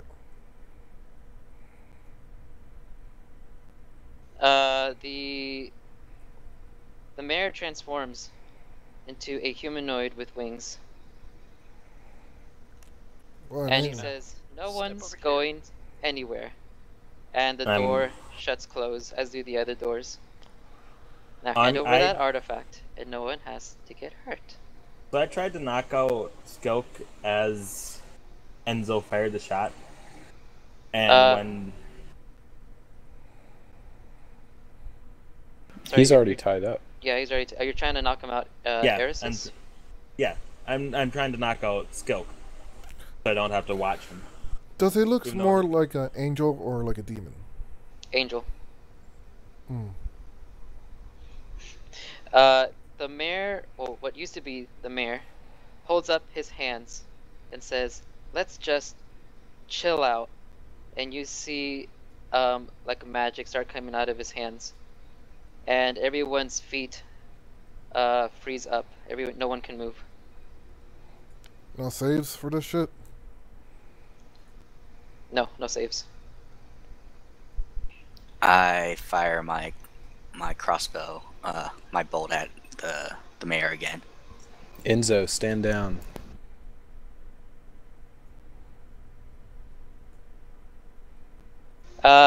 He dissipates in midair before the bolt can hit him, stands next to you, and blows air onto you, and you become frozen solid.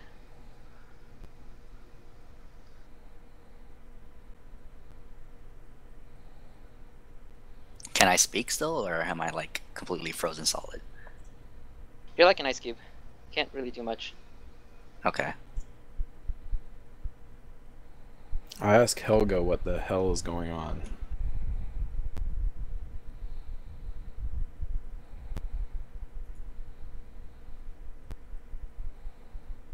Oh god, that's a large piece of ice. Anyway, that's the large piece of ice that I'm trying to put you inside.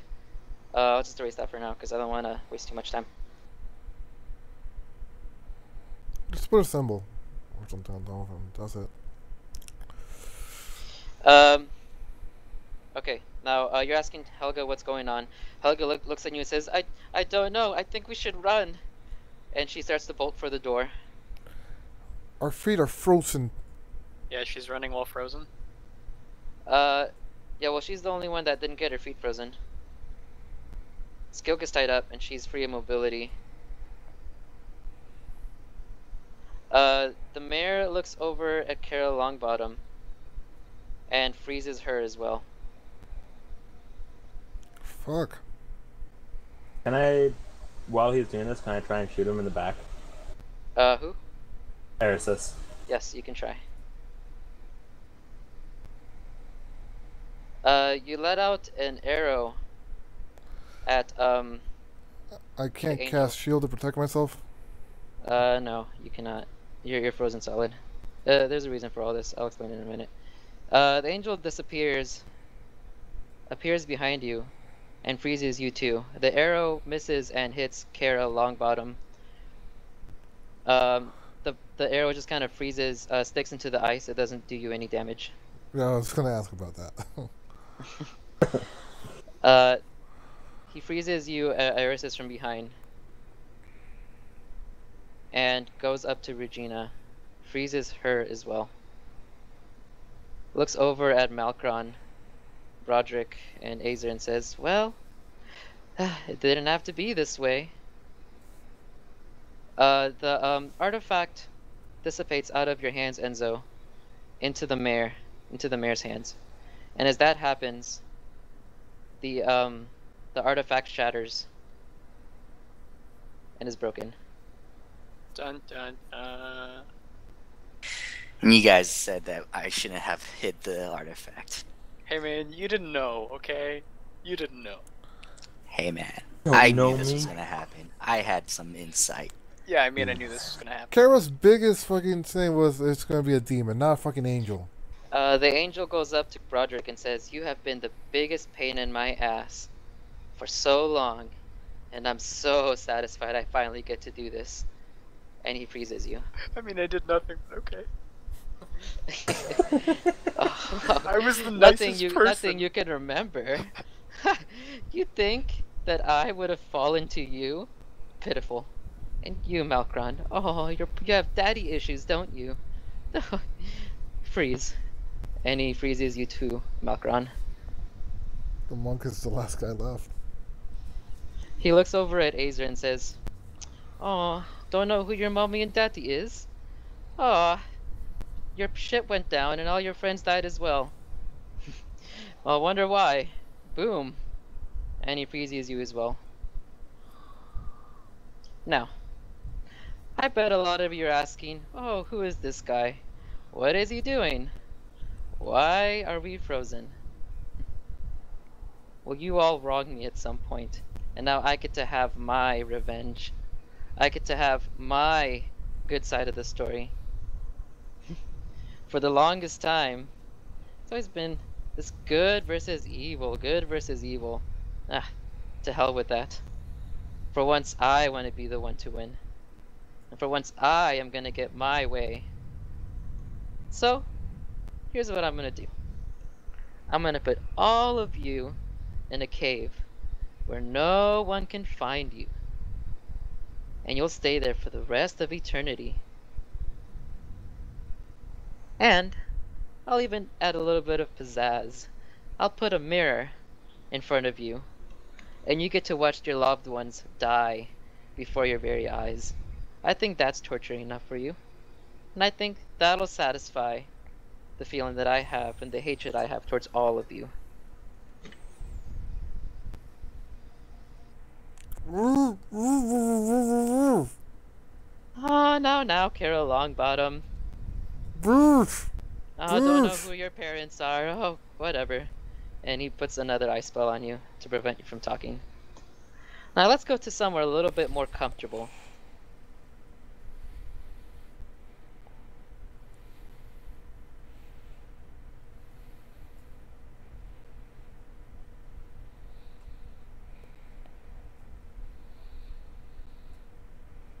At this point, you are transported, or you dissipate, and you are now inside a cave. The angel turns back into the mayor and looks at all of you and says, "Ah, now isn't this better?" no one will find you in here. So, I guess this is it. I win. And all of you can stay here for the rest of eternity. And he dissipates out of the room. Are we all still frozen? Yes. That's where I wanted to leave off at. It took a little while to get there. But, that's the end of the session right there.